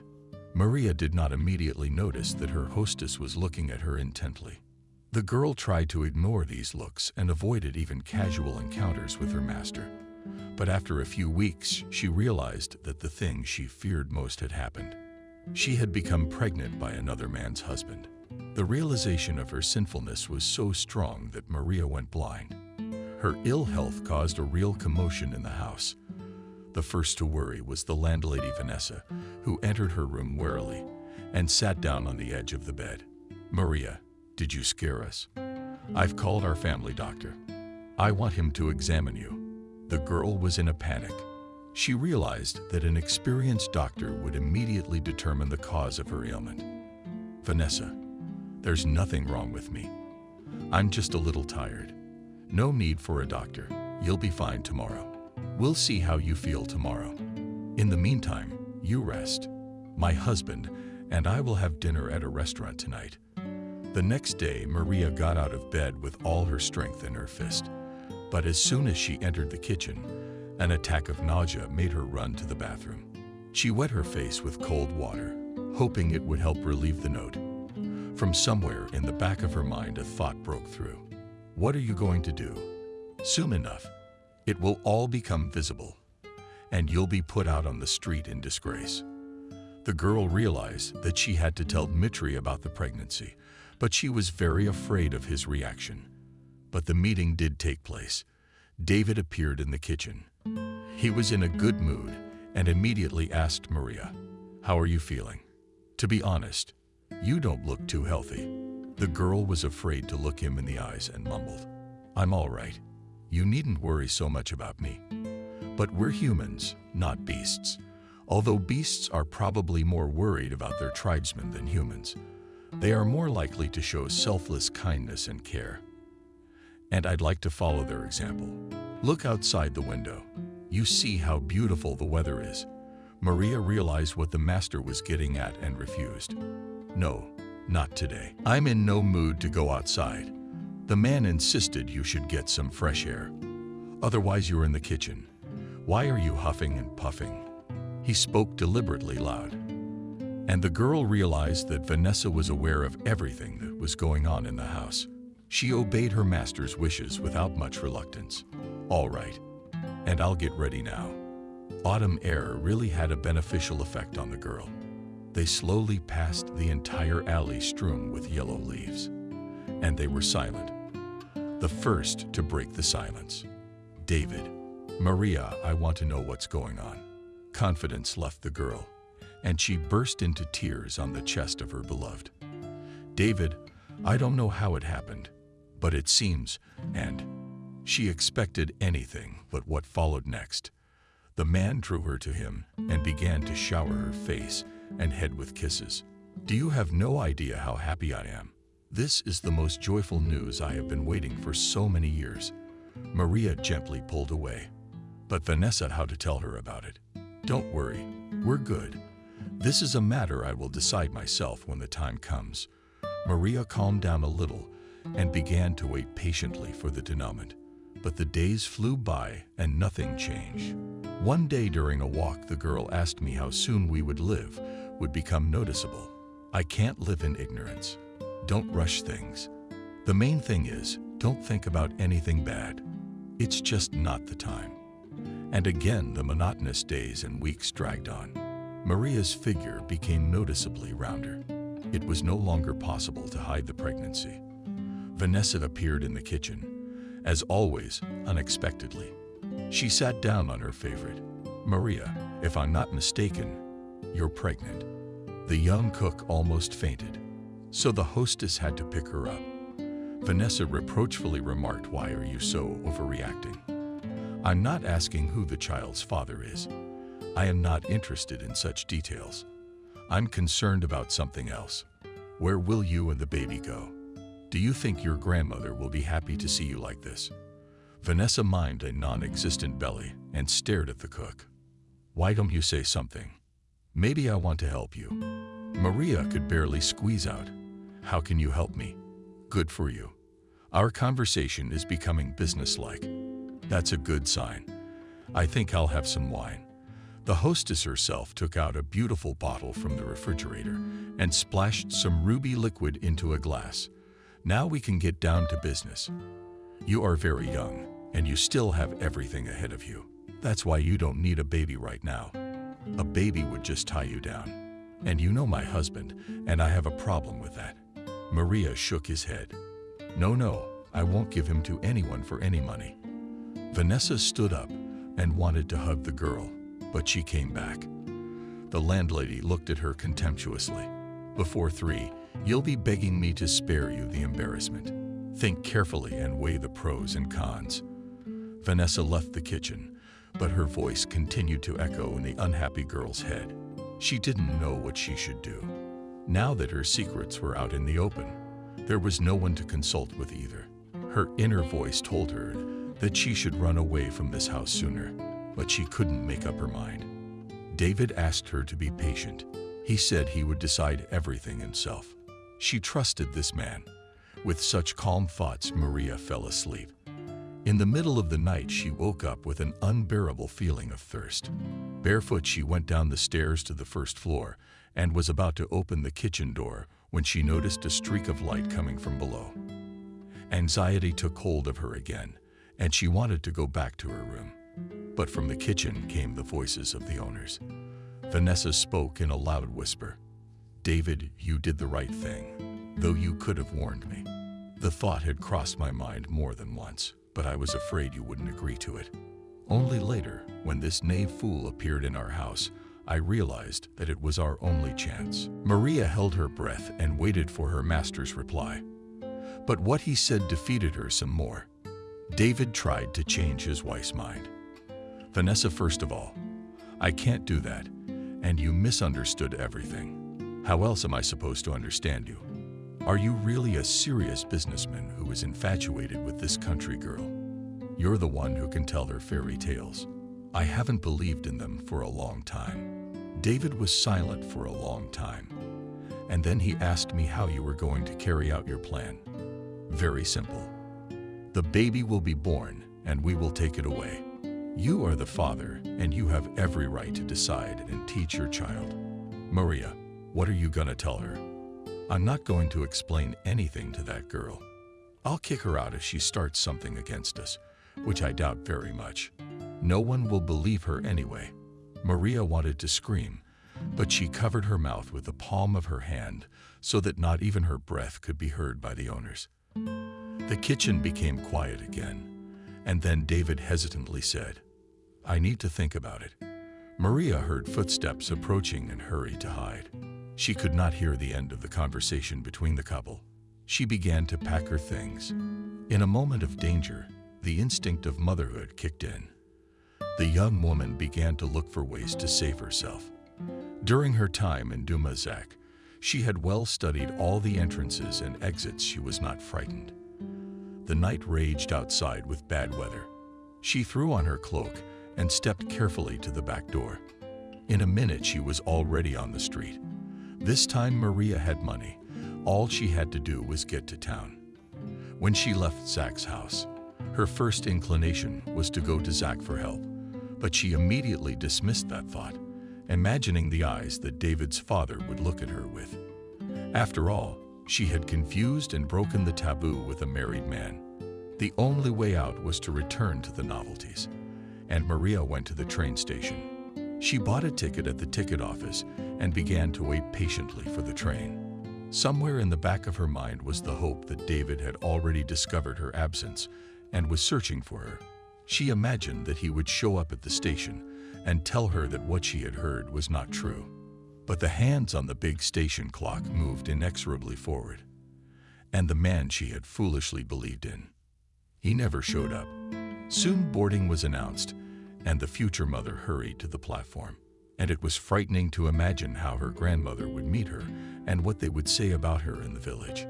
She settled down on the bottom shelf and, stroking her belly, whispered silently, "And why are we small? You and I will be fine." People judge a little and calm down. That's how Vanessa dreamed, only she had a snake's head. The mistress reached out to her with tentacle-like hands and demanded that she give me the baby. "It's mine." Maria struck at those hands, but her blows didn't reach the target. Someone started to shake her. "Girl, wake up. You're scaring the whole carriage." Maria opened her eyes and didn't realize where she was. The conductor advised her, "Would you lie down? It's not very comfortable to sleep in your sitting position. That's why you dream all sorts of horrors." Maria thanked the kind woman for her care and settled down on the bottom shelf. She no longer dreamed of Vanessa's snake hands. She saw her grandmother, who was so habitually busy in the kitchen. "It's all right, granddaughter. What's this grief? Gossip comes like the wind and vanishes without a trace. And so rumors rustle on, and soon they'll be forgotten."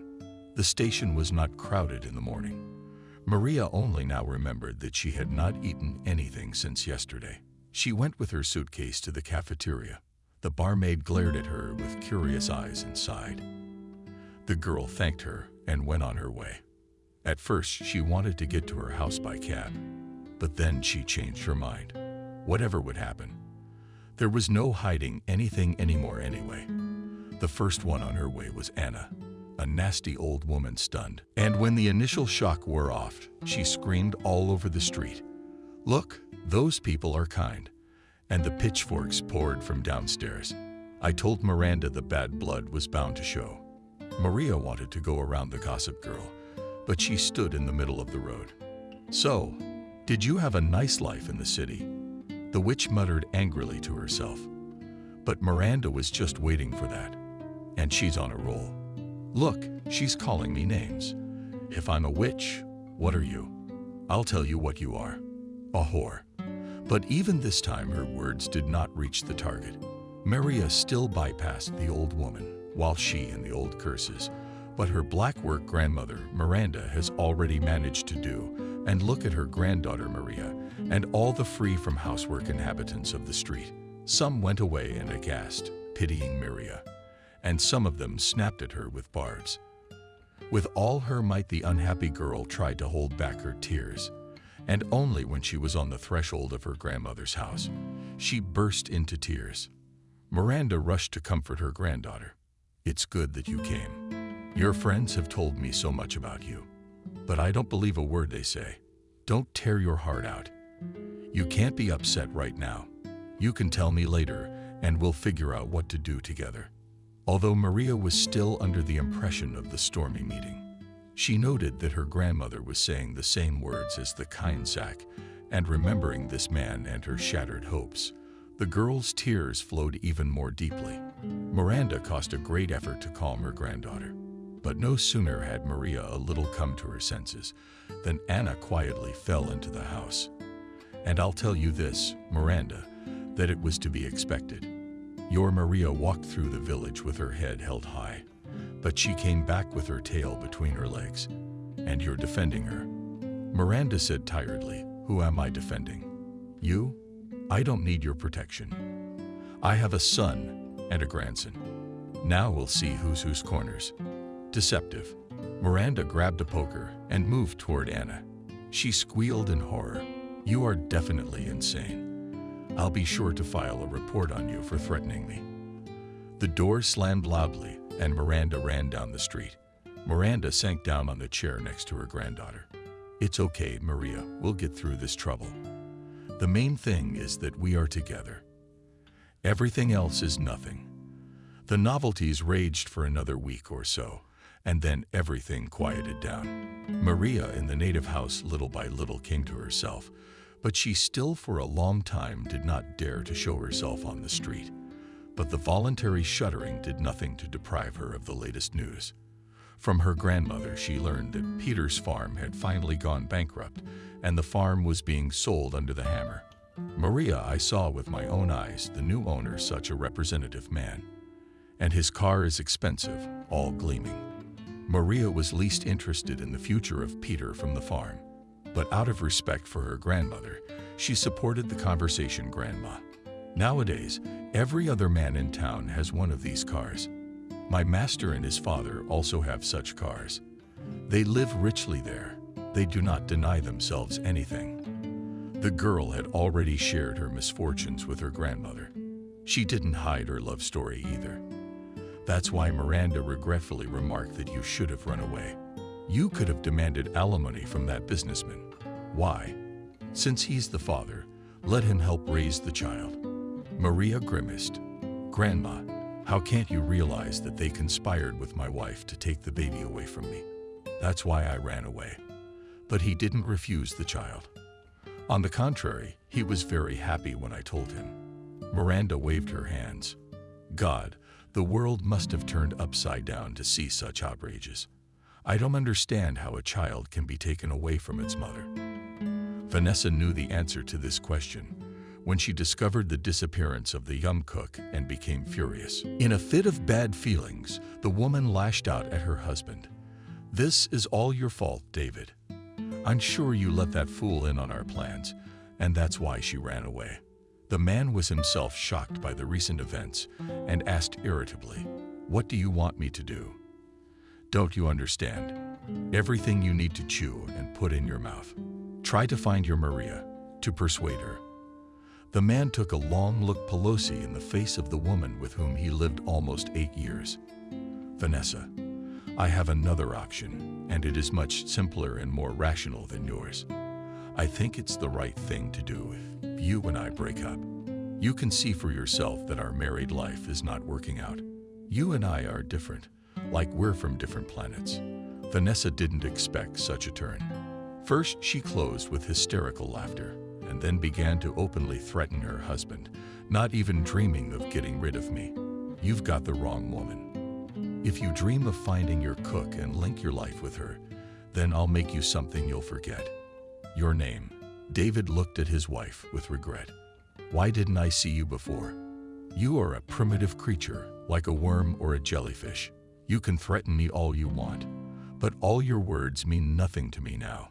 And if you want a share of the business, you might want to curb your appetite, because you're not gonna get anything. We'll see about that.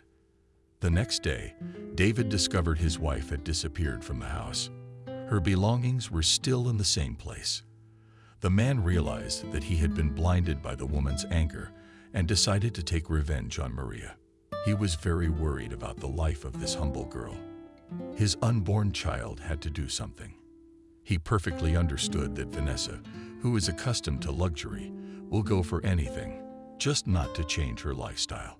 Of course, with rage she did not realize that sooner or later everything would come to light. Therefore, Dmitri needed to take care not only of Maria, but also of Vanessa, so she wouldn't do anything stupid. He paced the room. As it happened, yesterday he had vowed to help his father with his new business. In his old age, Dad had taken up farming. He had been talking about it for a long time, and he and David had even made some calculations. But David didn't think his father would find a suitable farm so quickly. David wouldn't say that he didn't like the countryside. He did, but on a tour and nature level. He would have supported his father in any case, and after his revelation that he would like to grow old in the village, David said that Dad could always rely on him, although by and large, Dad would do just fine without his help. After all, it was his father, not David, who started the business in their family, and David was also taught and guided by his father. They always had a very warm relationship. Mom did not become early, and it brought them even closer together. And now David realized he needed to go to his father for advice. He knew that Vanessa had never liked Dad, but Dad had been very tactful not to interfere in their relationship. David grabbed the phone. Dad, hi. Where are you? Oh, David was just about to call you so you didn't have to come to my farm.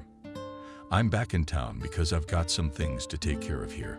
I'm gonna go shopping for building supplies. You're all right. You sound a little worried. I don't know how to say this. Dad, I didn't need to talk to you. So come over. What's the matter? Let's do it at our restaurant in an hour. Okay, I'll be there, Dad. David knew perfectly well that his father wouldn't pat him on the head for Maria. Moreover, he would scold him in any case, even if Maria herself threw herself on his neck. Now, however, the situation had turned out to be very strange.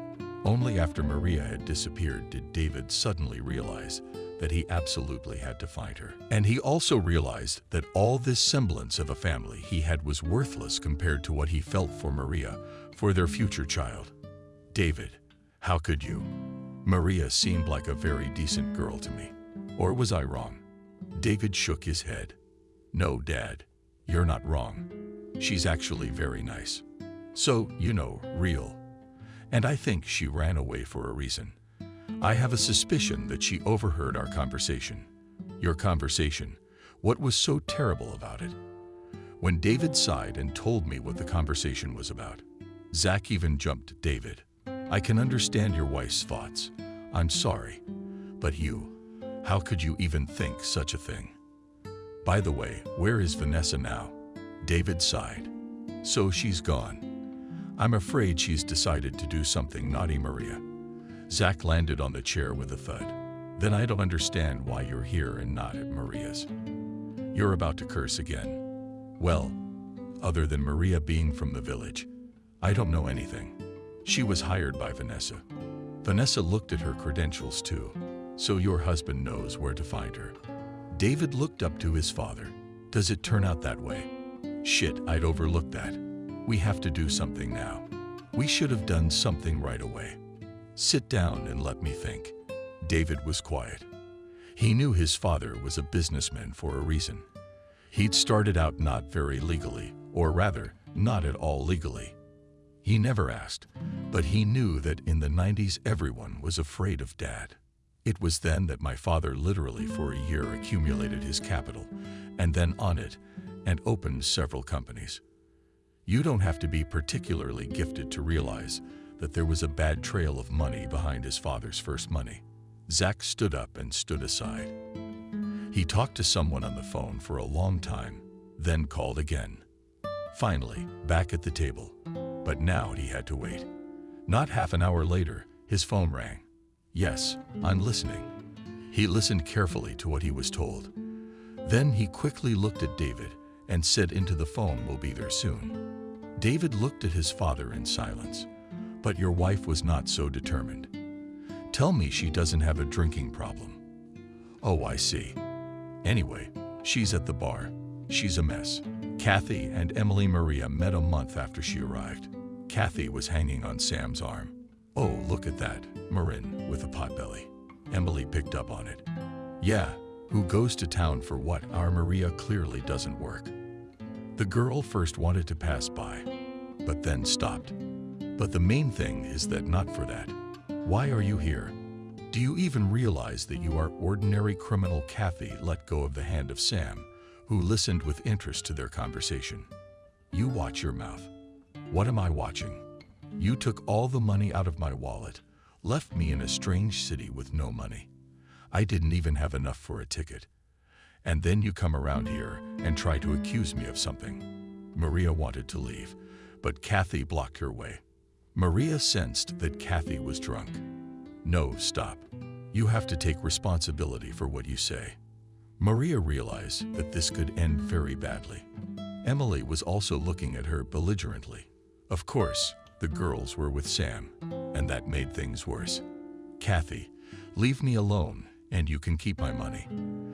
Maria took a step to the side and immediately felt a jolt. She couldn't stay on her feet and fell to the ground. A sharp pain shot through her back. She saw Kathy rush toward her, but Sam caught her. You're crazy. She's pregnant. Kathy struggled out of his arms and screamed, I don't care. I'm sick of her for saying that. Emily struggled to get her friend away, and Sam helped Maria up. Let me walk you home. Maria gave him an angry look. I don't need a counselor. Maria walked toward the house. Her back was aching and stiff. Sam shouted after her. Don't think I didn't believe them right away. But Maria didn't turn around. By the time she got home, she was in a bad way. Her back was twisted and her stomach was tight. Maria cried. I wish nothing had happened to the baby. Literally 100 meters from the house, she met a frosty con. Maria, gritting her teeth to herself, told herself not to get involved, to silently walk past. Anna threw her a glance and rested her arms at her sides. Look at her, good people. Fetalized. You don't know where and from whom. She doesn't even think about the child. Ugh. Maria felt her eyes darken. We just have to walk home. There's not much left, just a little bit more. And there the grandmother on Anna and was not going to back down. She overtook Maria and stood in front of her again. What's to see? It's embarrassing. And I told you, the apple doesn't fall from the tree. It's disgusting to look at. Good people, just admire it. People, of course, readily stopped, looked, shook their heads. Maria felt that the pain in her back was getting worse. She wanted to close her eyes and fall down. When she saw her grandmother running towards her at home, showing her handkerchief, Granny, Miranda pushed a paw away and rushed to Maria. Granddaughter, shall we go? Let's go home. Leaning on me, Maria immediately felt better because Grandma was beside her. She took a few steps and sank powerlessly to the ground. I can't. Grandma, my legs won't hold. What's wrong with you? It hurts. It hurts somewhere. Everything hurts. My back hurts a lot. Anna, though she looked at them with fright at that. Maybe we need an ambulance. People were coming up to them. Few were smiling now. Some woman sat down, looked at Maria. It had been hurting for a long time. I fell down and everything hurt. Maria barely spoke. The pain pierced her with such force that she screamed. Miranda turned pale. The ambulance will take at least an hour to get here, and then an hour back. Look, there goes that new farm owner. He's obviously going to town. Wait. There was a Jeep on the road, though. He was already known in the village. But not many people saw the businessman himself. But who did? They said he was a very nice and polite man. The neighbors rushed in front of the car. The Jeep stopped abruptly, and the driver, and then the businessman jumped out of it. The people took turns explaining to him what he needed. Finally, he nodded his head. The car pulled up beside Maria. She had little idea what was going on. Her grandmother brought a bag with her papers and got into the car. Next to her, the Jeep moved abruptly and silently stared after her. Maria didn't fall down by herself. I saw Sam and Kathy and Emily push her. The girl got hurt, but it's not surprising on such a term. How could they not earn a term now? Anna and quickly turned around talking. You hold your tongue. You'll earn a sentence yourself. She picked up her skirts and ran towards the house. The events had played out very strongly. Grandma wasn't ready for this. The news that Sam and her friends almost maimed the pregnant Maria quickly spread around the village. The guests immediately heard the father enter the house. Sam, motherfucker. Come here. Sam came out of the room and looked at his father gloomily. Why are you yelling? Are you and your grandmother completely dead? What's it got to do with me? I'm going to give you a hard time. And fast. Don't tell anyone. I don't want to lose my job for the son of an asshole and my grandmother. Maria, I heard a familiar voice. Emily couldn't understand who it was. But the voice evoked a storm of emotion. Finally, she was able to open her eyes. In the front seat, a man was talking on the phone. Yes, black BMW. We'll be seeing you. Apparently explaining to the driver in the ambulance how not to let them pass. The man turned to the driver Ethan quickly but carefully realized I understood everything, Zach. Maria opened her eyes wider. No, this just can't be happening. Zach, please don't take my baby. The man turned sharply toward her. Maria, it's you. We've been looking all over for you. Maria cried. Stop. I won't give you my baby. Miranda looked surprised at Zach and her granddaughter. Maria, is that the baby's daddy? No, Grandma. This is Zach's grandfather.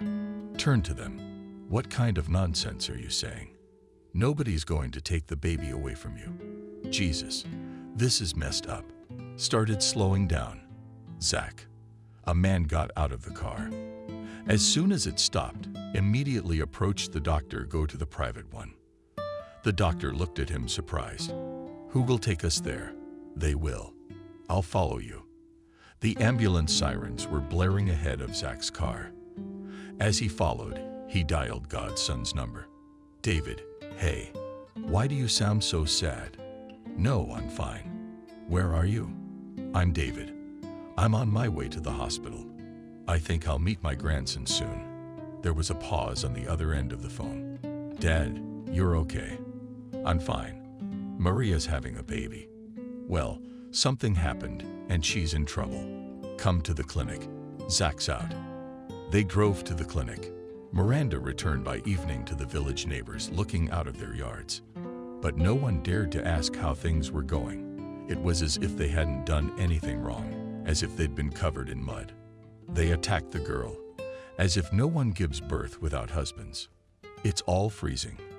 It muddies the water.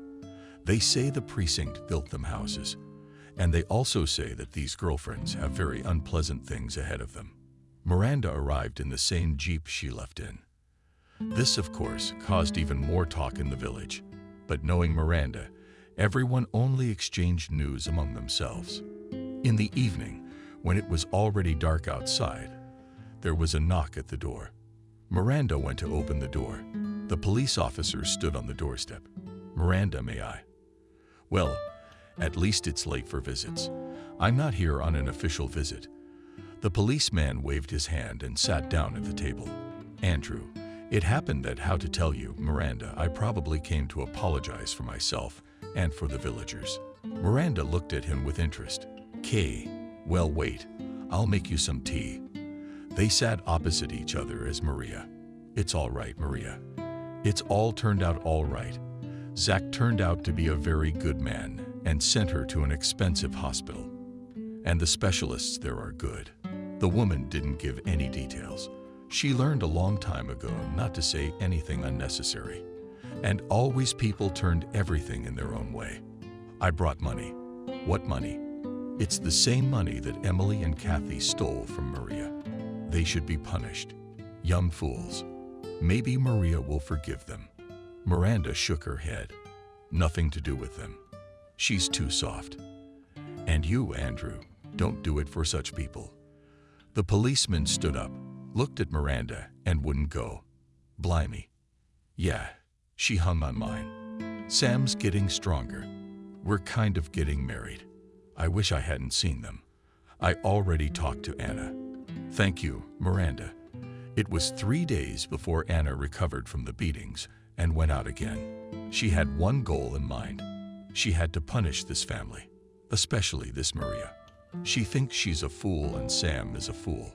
She says I'm going to marry her. And I don't care if she's pregnant. He's a fool, all right. His mother put him in his place. Even if it's Kathy, it's not very nice. But at least she was smart enough not to bring him home. That silly slut still has to listen for her. No, that's not gonna work. And they're organizing something for this meeting. She'll remember it for a long time. The first thing Anna did was to find out when Maria was coming. There was no one to ask. So she went to the store. That's where everyone knows. The store was full, so she started from the door.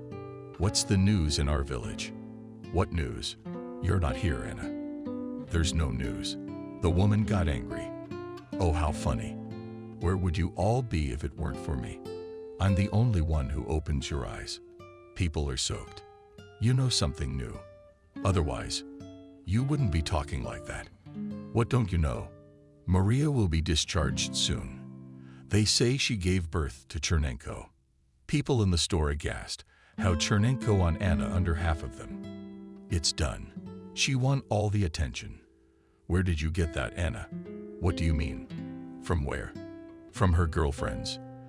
Did you forget how they talked about her? How she was with everyone, just like her mom. People looked at each other. They'd never seen anything like that in the village before. It's not like Maria is like that. They're all like that. And then they're like that. What's there to think about? Soon she'll be discharged. She'll come, and we'll see for ourselves. It'll be a laugh like nothing we've ever seen in our village. Shame, and with shame. When she's discharged tomorrow, I guess. It turns out Miranda was at the store the other day, picking up some goodies. She said she'd be here at 3 o'clock tomorrow. And what's interesting is that she's not going to pick her up, but Maria is. Oh my God. And there's no one to greet her. Anna and Alive turned to the saleswoman. So what am I saying? That father must have left a long time ago. He doesn't know what's going on here. And this one's still walking around with his head up. What a disgrace. She's disgraced the whole village. But you, Anna, don't bend the village too much. And what about that Anna and the belly turned, saying what's wrong? Have you often seen children like that in the villages? So they'll come to us on a field trip. And you're sure that there is such a child? I'm not sure.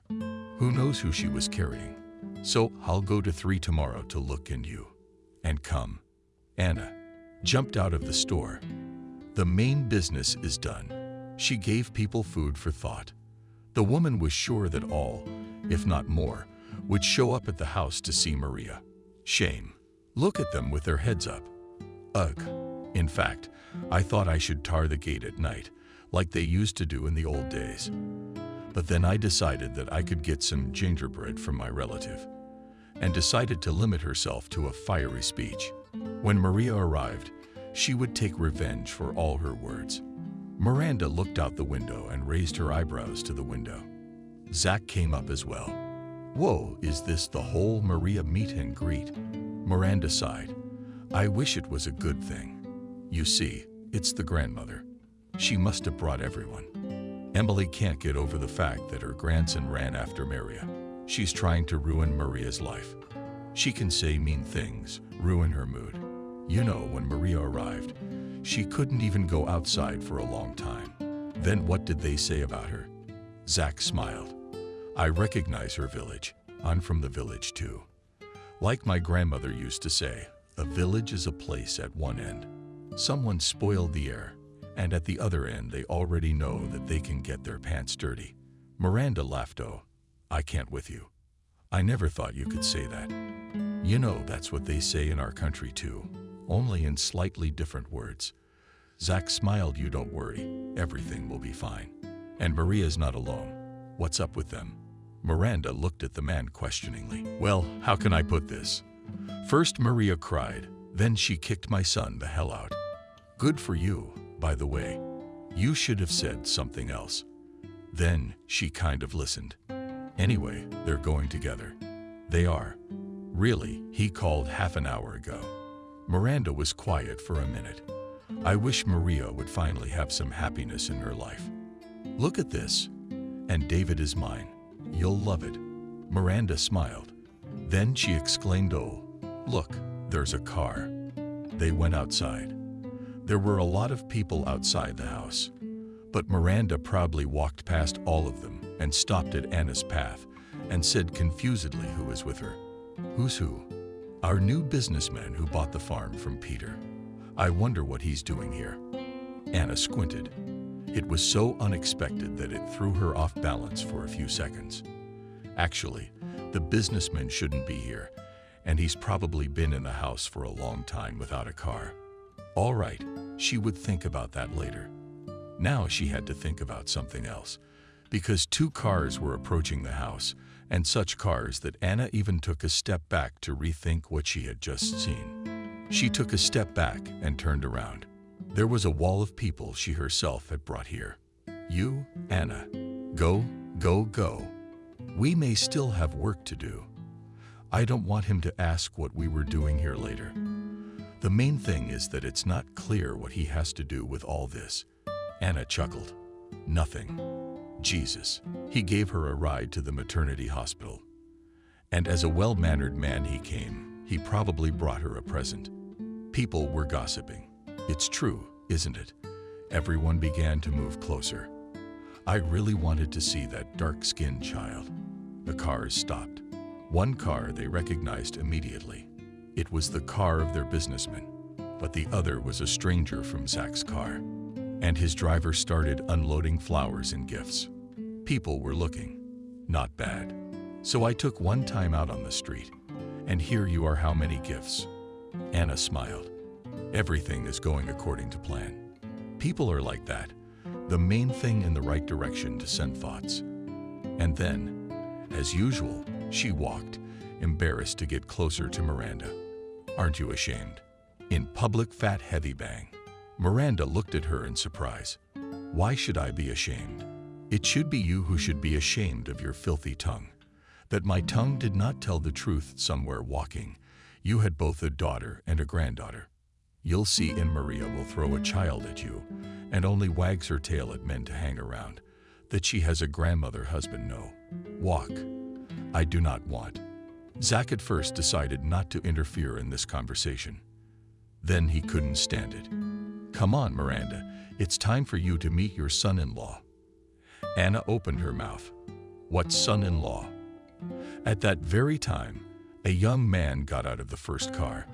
He looked a lot like their new businessman. There were whispers in the crowd about his son. That's his son too, they say. He has a lot of money. David looked at the people with a surprised look and opened the back door of the car. After a second, he turned around. There was a boyish smile on his face and a bundle in his arms. The blue of the power blanket was transferring to the son. He carefully shifted his son onto one arm and reached into the car. Maria stepped out of the car. Miranda rushed over to her, hugging Maria. The grandmother smiled. Meet David, David's dad.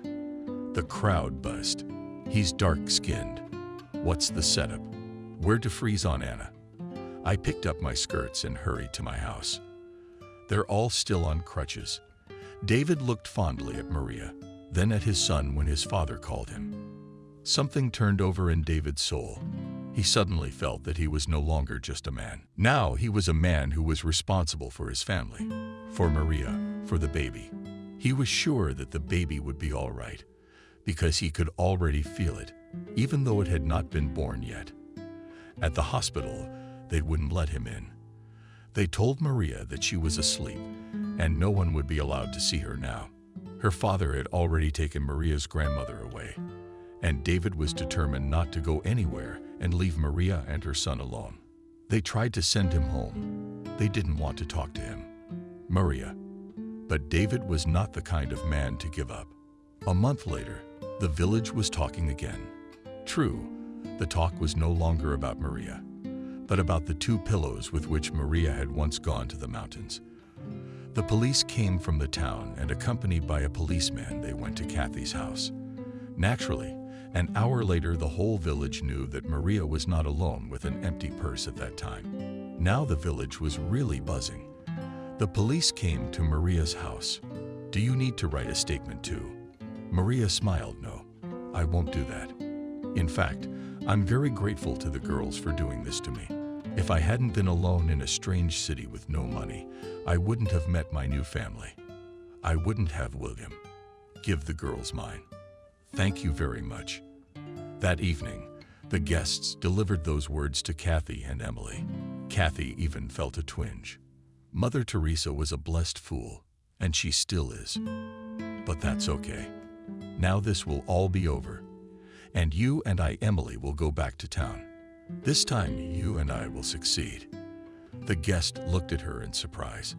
"I thought we were getting married." Kathy chuckled. "Who needs you? Your daddy helped, and that's it." She turned to Emily. "So what do you say we go?" Emily shook her head. "You know what, Kathy? You can take offense, but I'm not going anywhere with you ever again. I do not need such happiness and gift. Maybe Maria, and only she is now in chocolate, and we are. You went, friend." Emily turned around and walked towards the house. Sam caught up with her in a second and said, "I'm with you." Kathy jumped up. "Well, bring down the redneck about the wrong one. Here you will twist the tails of cows all your life, and I wasn't born for that." She cursed helplessly, then burst into tears.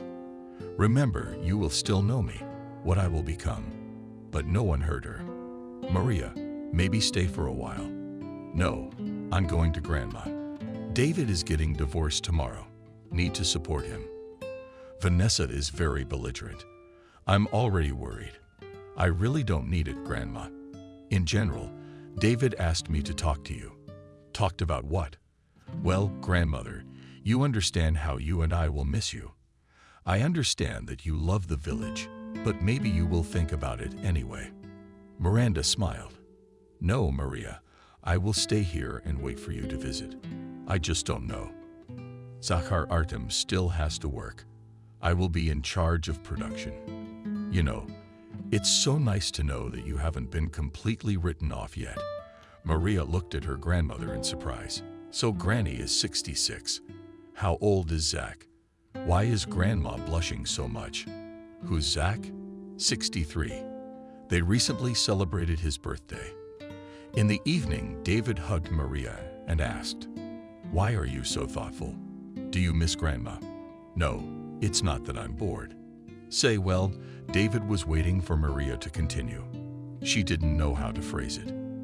"Don't you think that your father and my grandmother have some kind of warm relationship?" David laughed. "Well, Maria, do you really think that age chooses happiness? Do you remember how much older I am than you?" Maria smiled, snuggled up to him. "I don't remember, and I don't want to remember. You are probably right. No need to look for some pitfalls where people are happy." David looked at his sleeping son, who was tossing about on the crib. A wife who had already sweetly advised and suddenly realized that happiness is not just words. It is something so huge that it does not fit either in the head or in the soul. He smiled lightly, kissed Maria's slit, and settled down on the pillow next to her. "Let everyone around be happy, because it's wonderful."